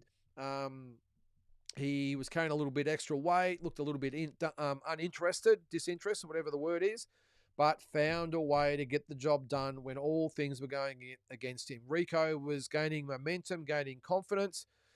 The one thing he was doing, he's getting tired though. So you can see Usyk just dug down, relied on his heart, his experience, and got the job done. And that's what great champions do. There's been plenty of other champions in history, the Holmeses, the Alis, all the Joe Lewises, all those type of guys who have come under similar situations and found a way to win. And that is what makes a fighter great. So I think that's been forgotten about a lot in this whole situation. Yes, I'm sympathetic to Rico Verhoeven, but at the end of the day, I think Alexander Usyk, despite all the criticism, not his fault that the referee stopped the fight, by the way, regardless of all the criticism, I think he did what a champion does and just dug deep and just got it done. We've seen it recently. Terence Crawford did it against Porter. He was told he was behind after 10 rounds, whatever it was, and went out there and just ended it on the spot. I mean, that's just a recent example. We've seen it numerous times over the journey, over the last few decades. Great fighters find a way, and Alexander did that, so full credit to him. All right, Rayleigh, I watched a few YouTube sites and all said stoppage after the bell. I believe scorecards were crazy. I would love to hear from judges after fights. Usyk came in heavier. Rico moved awkward, strongly as well. He was very, very awkward, Rayleigh, which I think also played into Usyk having a bit of trouble with him. I think all the fighters you think that Usyk comes up against are all that traditional, orthodox type of fighter. Rico, he was crouched down, and the way he punched, he didn't sort of plant his feet or anything. He was sort of on the move as he was punching, and in close, he was really roughing him up like he does in the kickboxing. I watched a few of his kickboxing fights later, or highlights of him. And in close, he really knows how to rough the opponents up in close. Now, he couldn't obviously throw uppercut, or he could throw uppercuts, but he couldn't throw elbows and all that sort of stuff. But he was very, very good inside, was Rico Verhoeven. And I think that Usyk sort of struggled with that aspect as well. What else did you say there? All said the stoppage was after the bell. I believe the scorecards were crazy. I wouldn't say crazy, Rayleigh. As I said, I had Verhoeven in front 9 rounds. I keep saying 9 rounds, 6 rounds to 4. But for me, it could have been even. Maybe you could have even had a case to say that a couple of those close rounds could have gone to Usyk based on whatever criteria you want. He could have been in front. But I don't think the scorecards were crazy. I think, as I said, I had it 6 rounds to 4. But the fact that a couple of the judges had it 5 rounds to 5, I haven't got a problem with that. The problem I've got really when you think about it in theory is that he would have needed a knockout in the 12th round had he lasted that round, which is pretty crazy. But either way, I haven't got a big issue with the scorecards. All right. This world of ours refuses to accept reality. The decision was made by the man in charge, and so be it. Rico should be matched against Caballero next. Eliminator. Cheers for your efforts. No worries, Carlo. Well, it's not going to be Rico and Caballero next. It's going to be Usyk and Caballero next. And as I said, Rico, perfect fight for him. Deontay Wilder. Let's make it happen. Yeah, Richard, was great seeing Peter Fury with Rico Verhoeven. I must admit, I didn't know that Peter Fury was the trainer. I'm obviously along the journey. I didn't pay this event a lot of attention, if I'm being honest. Yeah, I read some of the social media stuff and watched some of the clips and some of the, the stuff on YouTube and the Instagram and stuff with people reporting over there. But I must admit, I didn't really give it much thought. And I certainly didn't know that Peter Fury was his trainer. And I didn't even know there was a person by the name of Peter Fury, if I'm being honest, Richard. You could tell he was a Fury as soon as you looked at him, but I didn't know of Peter Fury. Now, maybe I've been living under a rock, maybe. I don't know. I know there's a lot of Furies, but I didn't know Peter existed. But anyway, we do now. But I was so impressed with the way he spoke, Richard. He was fantastic, as was Rico Verhoeven. Didn't jump up and down and rant and rave and carry on. Yeah, they said, well, we might explore an appeal, as you would. Of course you would. But the way Peter Fury saw a couple of his interviews, he said, look, I'm just proud of my guy. 6 months of work. He was fantastic. I'm so proud of him. And that's all he had to say. He was pushed a few times about the stoppage and the referee. He said, look, it is what it is. We'll just worry about that later. We just want to, relax after this and, enjoy the moment, and we'll see what happens after that. So all class was, and it's not very often you can say that when there's a Fury fight, that a Fury is actively class with Tyson and John, with some of the things that have gone on with some of their fights. So no, it was a classy performance from both guys. Explicit, one thing I like about Dana Zulfa is wanting those circus fights. Yeah, I'm with you there, though, Explicit, on that to some extent, but not repeatedly. I don't mind 50-50 fights in some aspects, but you still have to build a fighter. You got to put or investment in a fighter and then grow them. What's the use of having a stable full of fighters and all you're doing is matching them up against each other, and then all of a sudden you got 20 fighters with 10-5 records or 15-8 records. That's all that happens. And it's pretty hard to market those types of guys. I know there'll be people out there who go, well, that's what we want. I don't care about records and all that sort of stuff, but you've still got to, there's lots of things to marketing a fight. You've got to have someone that's marketable. And if you've got a guy with a 15-8 record, that's pretty tough, even though he's probably had 15 really hard wins and 8 really hard losses. You've still got to be able to market a guy and promote them, and I don't think you can do that with this guy's having 50-50 fight one after the other.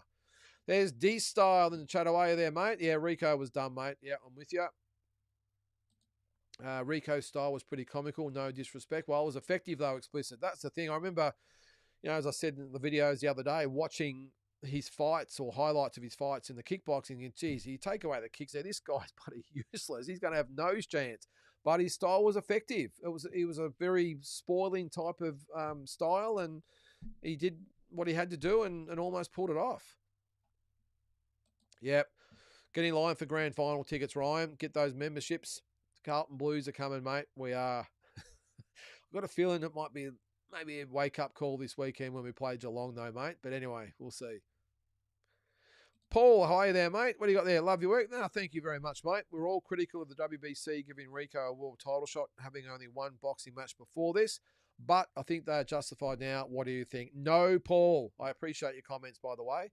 But no, I will not back away from my call. Full respect to Rico. Yes, he justified getting the shot at the belt, but I still stand by my opinion 100%. He did not deserve a shot at the belt. Doesn't care who, doesn't matter, or I don't care who you are and what your background is. You've had one fight. No, you should not be fighting for a world title. I got no dramas with Alexander Usyk saying he wanted to fight Verhoeven, a little bit like Mayweather did with McGregor. No problem. Fury did it with Ngannou. No drama. Go do that, but there's no world titles on the line, and you've got to come back and defend your belts in a suitable period of time. So, no. I'm not backing away from that, Paul. He did not deserve a crack at the WBC belt. Yes, a lot better than what I thought he would be. Yes, he gave Usyk a great fight. Yes, he justified the promoter saying we want to fight these two guys off against each other, but doesn't change the fact that it should not have been for a world title, mate. Just my opinion. All right, Eminem, what do you think of the Ben Hussein-Brubaker fight and card? Yes, I did have a look at that, mate. I was going to talk about that this morning, but I just ran out of time with everything going on with wanting to talk about the fight from yesterday. Now, the card, I did look at it and I didn't mind it.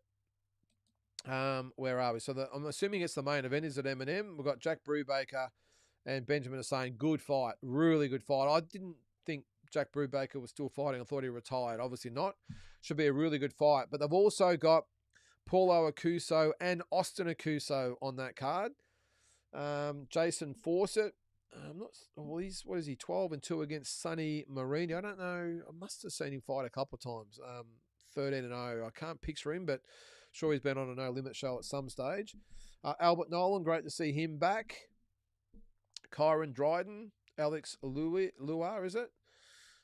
Yeah, solid card there, mate. Solid card. I'm interested, though, why, unless it's being set up down the track, and this is, by the way, at the William Inglis Hotel in Warwick Farm in New South Wales. So who's the promoter? Alpha Boxing. Not really familiar with them. I'm interested, though, why Jack Brubaker's fighting Benjamin Hussein. I know they've had a bit of beef, but also Kyron Dryden's on the card. I thought Dryden and Brubaker had the beef. Maybe they're setting it up for future reference, maybe. I don't know. Good card, though, Eminem. Really good card. Don't mind it. I'm looking forward to seeing some of the opponents. So, for instance, Paulo Acuso, Kyron Dryden, Albert Nolan, who haven't got opponents on there just yet. And I'm not overly familiar with the opponents apart from Benjamin Hussein and Jake Brubaker. But yeah, should be a good card, mate. And it's good to see more and more promoters out there putting on great shows with some of the biggest names in Australian boxing. I'm interested though why Paulo Acuso, unless he's on the Tim Tszyu card, why he's on a no limit card.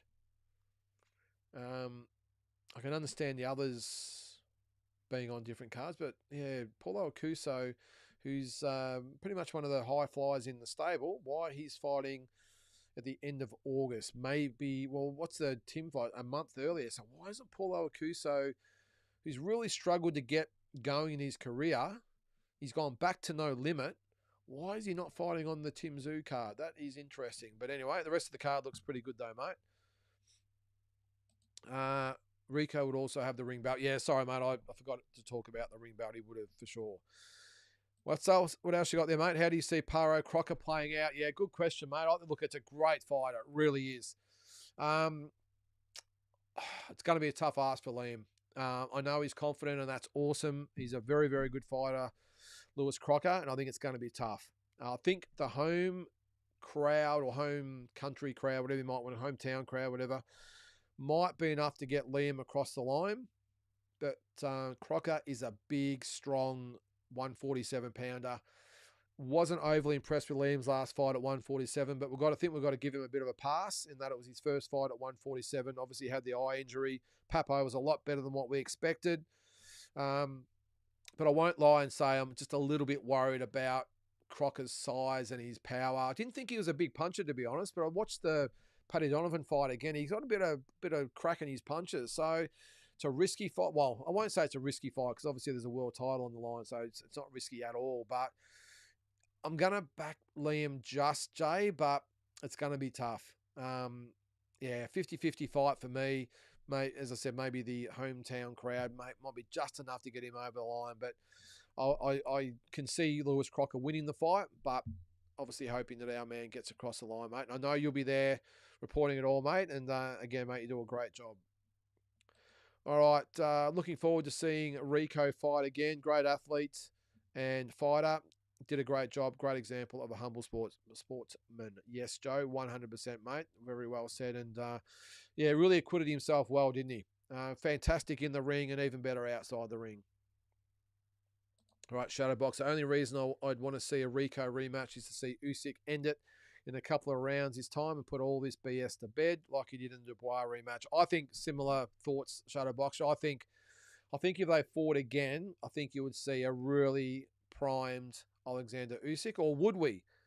Was yesterday the best version of Alexander Usyk and he's just become washed overnight? Who knows? But I've just got a suspicion that with all the controversy and the doubts in people's mind about what might have happened, I think, like you, I reckon Usyk would come in super condition and would really take it to Rico this time and I would possibly stop him. I know it's a big call considering yesterday's events, but I think a prime Usyk, that was the Usyk that fought Dubois and Fury, I think would stop Rico. But we all thought that leading into this fight, didn't we? So yeah, I'm with you there, mate. But whether it happens or not, we'll see. I think obviously it's Cabell next.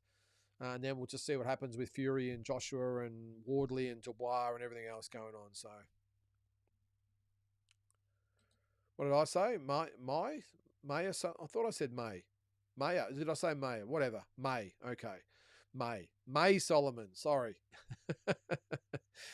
Could you please explain the rule? A fighter cannot be saved by the bell. Sounds straightforward, but could this be a factor in the Rico Usyk fight? It's only in the last round. No, hang on.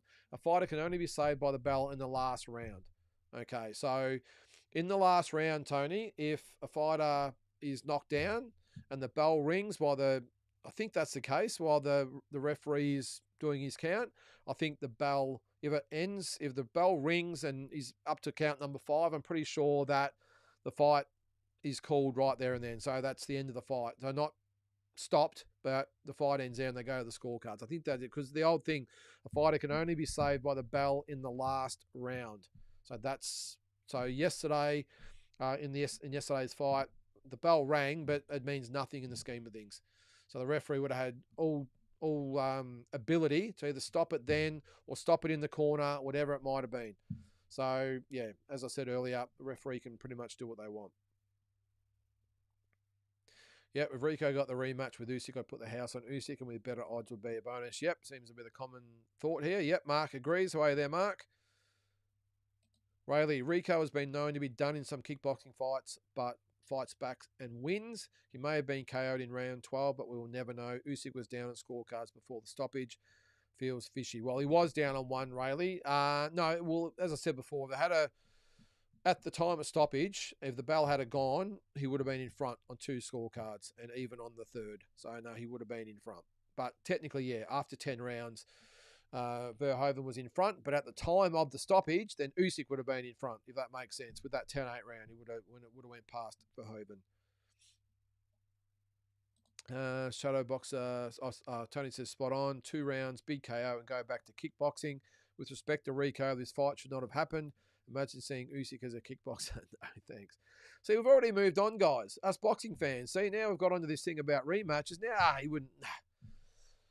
Usyk could kill him in the rematch. See, we're back on track. The embarrassment and the black eyes and all that are gone now. We're all back on Team Usyk. And I agree. I think if they fought again, I think Usyk would get the job done.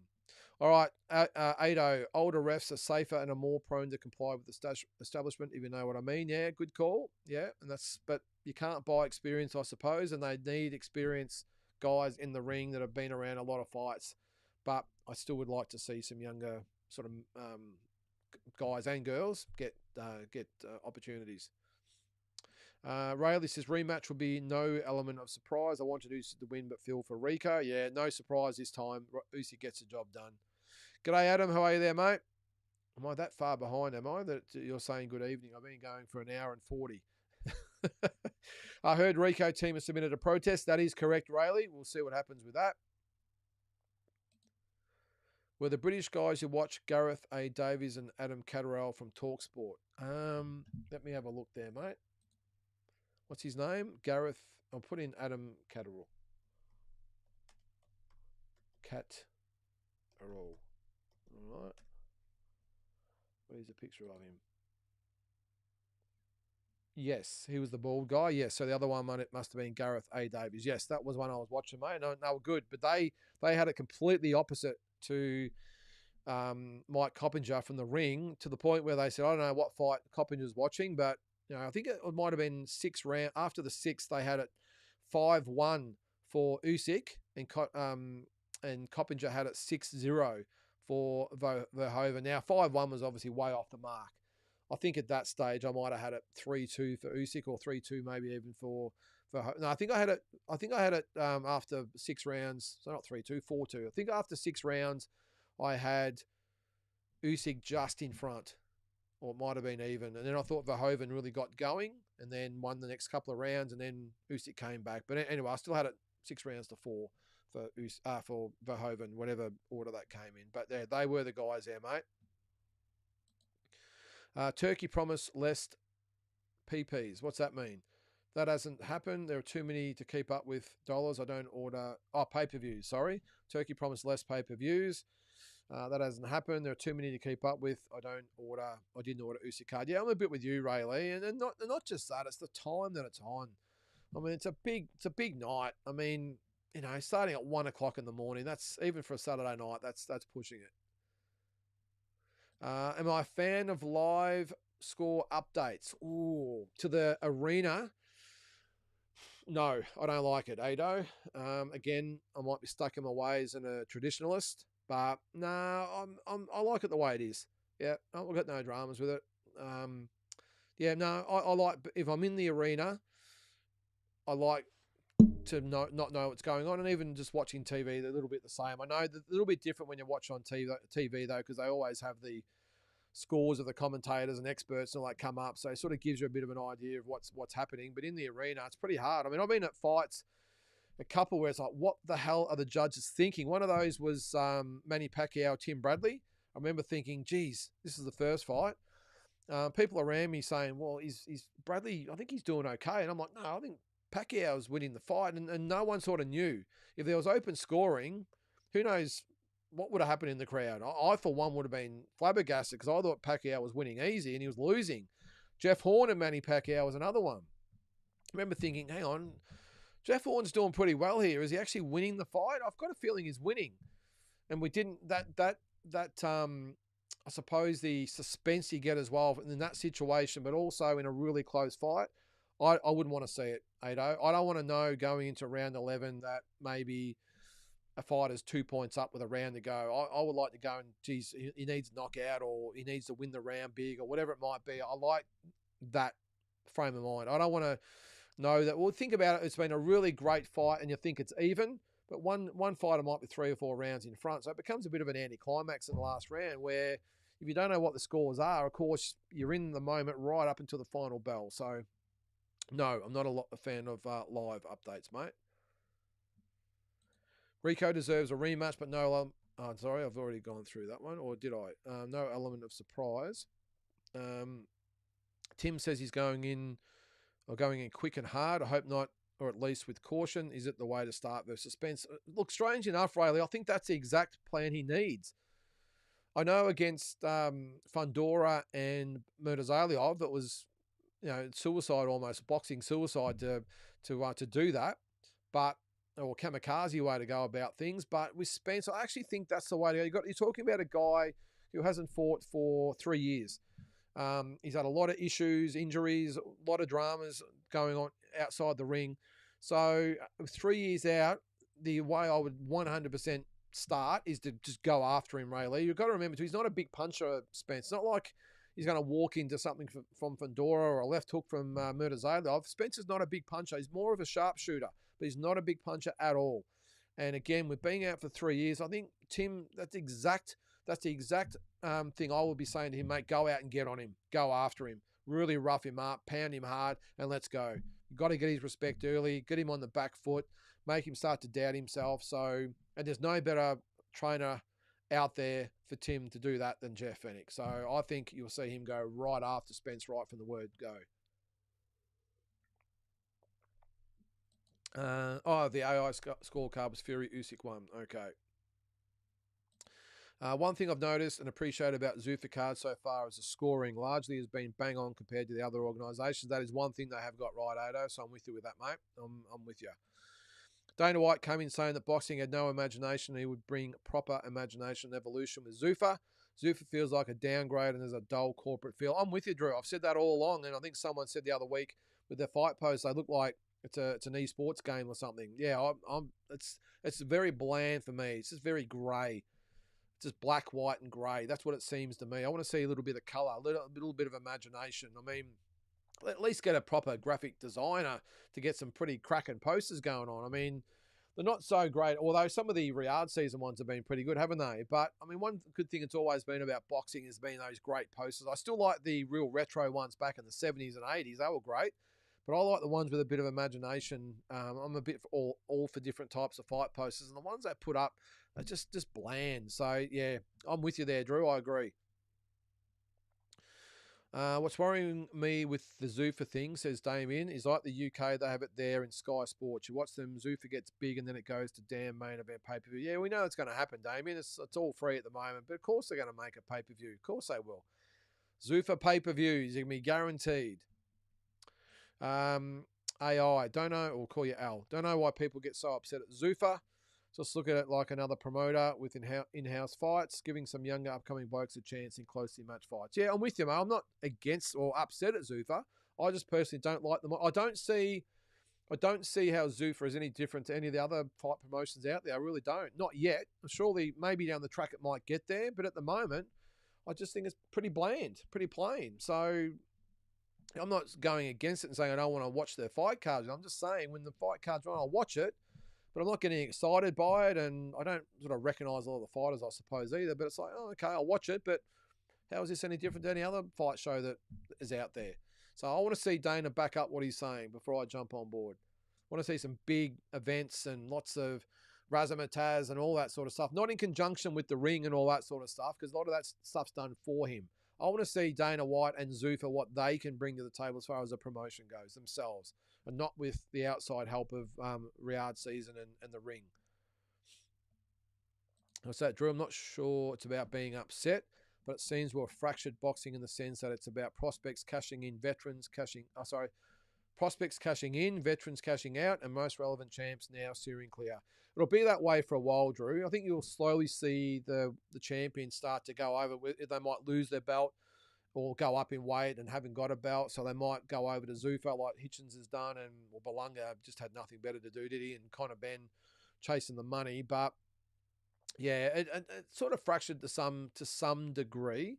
But I think what it's done is just really obviously chosen promoters and fighters or made them choose sides. And I'll say it, I think it's actually united boxing in one sense, because now you've got DAZN as the main broadcaster, and you've got Eddie and Oscar and Bob Arum and Frank Warren all under the same umbrella, all working together, even though they probably don't know it. They're all working together to fight back against Zuffa. So all of a sudden, it's game on. And ironically, boxing has never been more united at the same time that it's never probably been more fractured, if that makes sense. So I think I'm liking what I'm seeing from the opposition at the moment. And not to say I'm against Zuffa, I need to see more, because so far I just think it's been pretty ordinary. David Benavides nearly beat the shit out of that little bitch Louis, absolute flog of a manager. Did he? I would have loved to have seen that, Damien.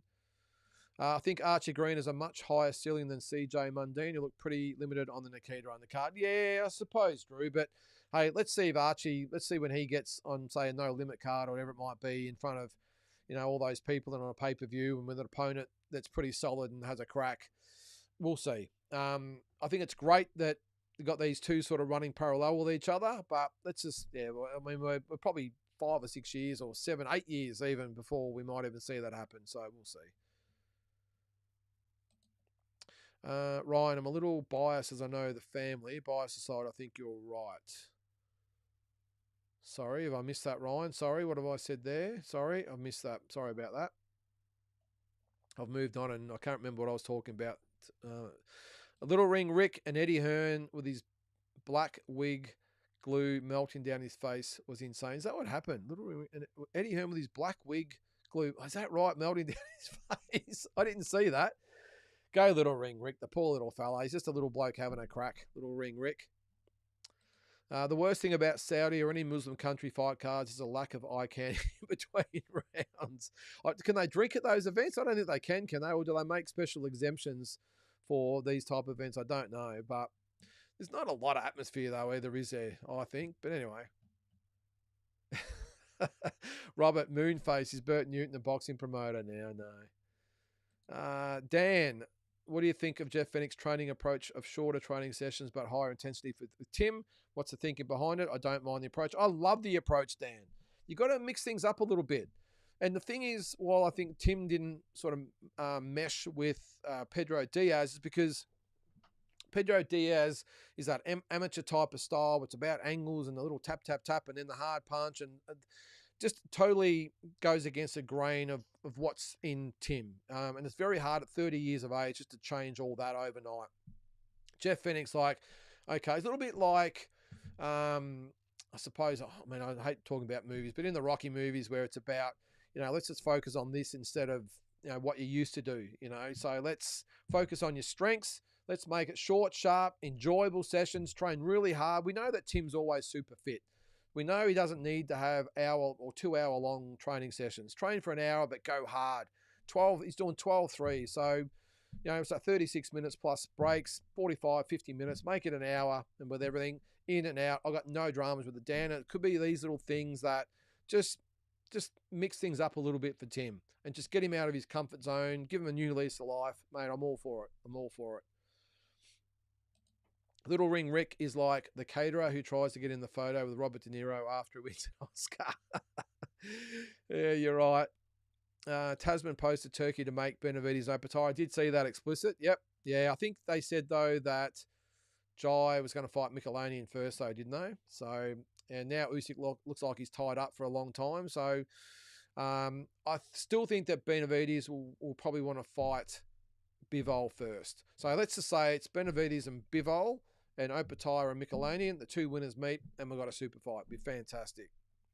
Yeah, forgot about this one. Naz, Desley Robinson, Mary Spencer also on this weekend. Hopefully the Kate Scott fight, she gets through Mary. Yep, 100%. Forgot about that. And Yeah, best of luck to Desley Robinson this weekend. Yeah, exactly how the hell are John and Peter Fury brothers? Yeah, I thought the same thing. Devin Haney posted a pic of Al Pacino on his story, and Shakur tweeted, "Time to lock it in. Let's get it inside the ring." So I didn't see that explicit. I'll check that out, mate. But oh, what a fight that'd be.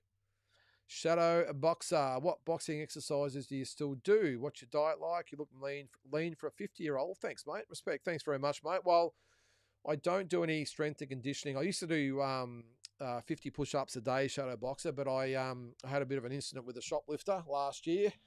I think I talked about it on here where I run after a shoplifter and tripped and fell and come down on my wrist. It wasn't broken, but I haven't been able to put any pressure on it since, so I can't do push-ups anymore. But apart from that, mate, I still do 5 days a week on the bags. I do either 10 threes or 30 ones just to mix it up a little bit. A lot of different stuff. But I try not to do a lot of strength and conditioning because the old bones and that and muscles tend to get a little bit sore there, mate. So I just stick to the bags and mix it up with a lot of different things and enjoy it. What's my diet like? Look, I'm not on a diet. I don't believe in diets, but my my approach to eating is that you don't go on a diet, but just make good choices. Now, this is probably back from my boxing days with making weight all the time. My metabolism is probably all over the place, but I can't eat much during the day. I just never have. I like to have a really good dinner and a few treats afterwards, but I can't eat much during the day. So literally my diet during the day, Shadow Boxer, and a lot of you will probably have a heart attack at how little I eat, but I'll literally have a small bowl of a little bit of yogurt and some granola, and I'll just have some fruit, and that's all I eat all day. And a coffee. I've got to have a nice strong cup of coffee. So yeah, yogurt and granola in a small little bowl, and I'll cut up, like some apple and some berries and some strawberries and that sort of stuff, and mix it up, and I'll eat that, and that's all I eat all day. Maybe a banana if I'm a little bit peckish before I train at night, and that's it. And I like to have a good solid dinner, but I'm not on a diet. I don't, it might just be my age, but I don't like fast food and that anymore. I don't like bloody hamburgers and all that sort of shit, fast food shit. I don't mind getting takeaway, but if I do, it's like, pasta or something like that. I don't like getting greasy shit. But that's probably about it. So I think if you're actually out there and you're looking to keep yourself in half decent nick, one thing is do not go on a diet. Do not call it a diet, because 99 times out of 100, people will always go back to what they know and they get sick of diets, and there's so many ones out there. So that would be my advice. Do not go on a diet. Just simply go, you know what? Do I want a burger or do I want just a sandwich? A nice sandwich and stuff like that. And do I want something that's 20% fat, or do I want something that's like 2% fat? Just things like that. But the second you call it a diet, it's doomed for failure, guys. So do not go on a diet. Don't call it a diet. Just make better choices to eat. That's all you got to do, and say, do I really need that? Or maybe I'll just eat that instead. But the second you say, I'm not allowed to eat that because I'm on a diet, the whole thing falls to pieces. So that's what I do, mate. Exercise 5 days a week, and just eat sensibly. That's it. I love my chocolates. I love my lollies, all that sort of stuff, but I just do it sensibly. That's all. And yeah, that's about it. Thanks, Damien. Yeah, I'm shredded. I wish. There is a little bit of a dad bod underneath, but I'm not doing too bad. All right, what do we got? We're almost at the end. I'm going to keep going until we get to the end of the comments, guys, so keep them coming. I'll go as long as I need to. Going into overtime. Call me drunk or drinking the fantasy Kool-Aid, but I think a heavyweight version of Benavidez right now might have beaten yesterday's version of Usyk. David has stamina for days. Yeah, it's a good theory, Drew. Maybe. What's that? Remember, we have to hit up Boxing Kangaroo when Inoue fights Bam. Was that Boxing Kangaroo? Was that Team Batman Boxing, I think, wasn't it? I think it was. I haven't seen Carl for a while. Is he on here? The Boxing Kangaroo? I don't know. If you're out there, mate, I hope you're doing well. I think I've done. Am I at the end of the comments here? I think I am. There you go, with 2 minutes to spare. Any other nutritional advice you need, guys, just ask me. But as I said, it's not rocket science, guys. And I think you've already, pretty much every one of you out there at some stage would have been on a diet, and it never works. It never works. Just look at it and go, what will I do? All right, we've got a couple of comments to go. Zufa, can't get you to run around properly until the what's this? Can't get you to run around properly until the Ali Act thing is passed in the US. They can't be manager, promoter, and organization under the one banner until that's sorted. Yeah, I get that. I get that there. What's it? Nicotine, is it? Yeah. Well, again, we'll see. We'll see what happens as it goes. But I'm just saying, at the moment, all the Ali Act and everything doesn't change the fact that they could be trying to put a little bit of colour into their organisation and the promotion of nicotine. That's all I'm saying. I know everything else will fall into line once that's passed, but it doesn't change that they can't have half-decent posters and let the fighters wear their own trunks and all that sort of stuff. That's just my opinion anyway. But again, I'm not trying to be a hater towards it. I remain to be convinced. That's all. Damien, have you seen a guy called Henry on YouTube? He just did a fantastic video on the Japanese fights. No, I didn't, Damien. I didn't, mate. What's his name? Is it just Henry? Is that what I'm looking for? Henry on YouTube. Do I just type that in? No, I haven't seen him, mate. Okay, yeah. So he goes to the Japanese fights, does he? I don't know. But if you want to put it in the chat, go right ahead, the name of the YouTube channel. All right, well, having said that, it is now 9 o'clock, so we've been going for 2 hours, so we're going to call it a night there. Don't forget to watch Walking Boxing every morning. It's usually up by about sort of 11 o'clock, depending on whether it uploads on time or not. But any other topics you want me to cover, make sure you let me know. I will be doing the Wednesday thing soon. I'm just not quite sure. I've just got a lot on at the moment as far as been having to work and everything like that. So once I'm more organised, then I will definitely be doing the Wednesday thing. So until then, guys, have a great week, and we'll catch you next time on Talking Boxing.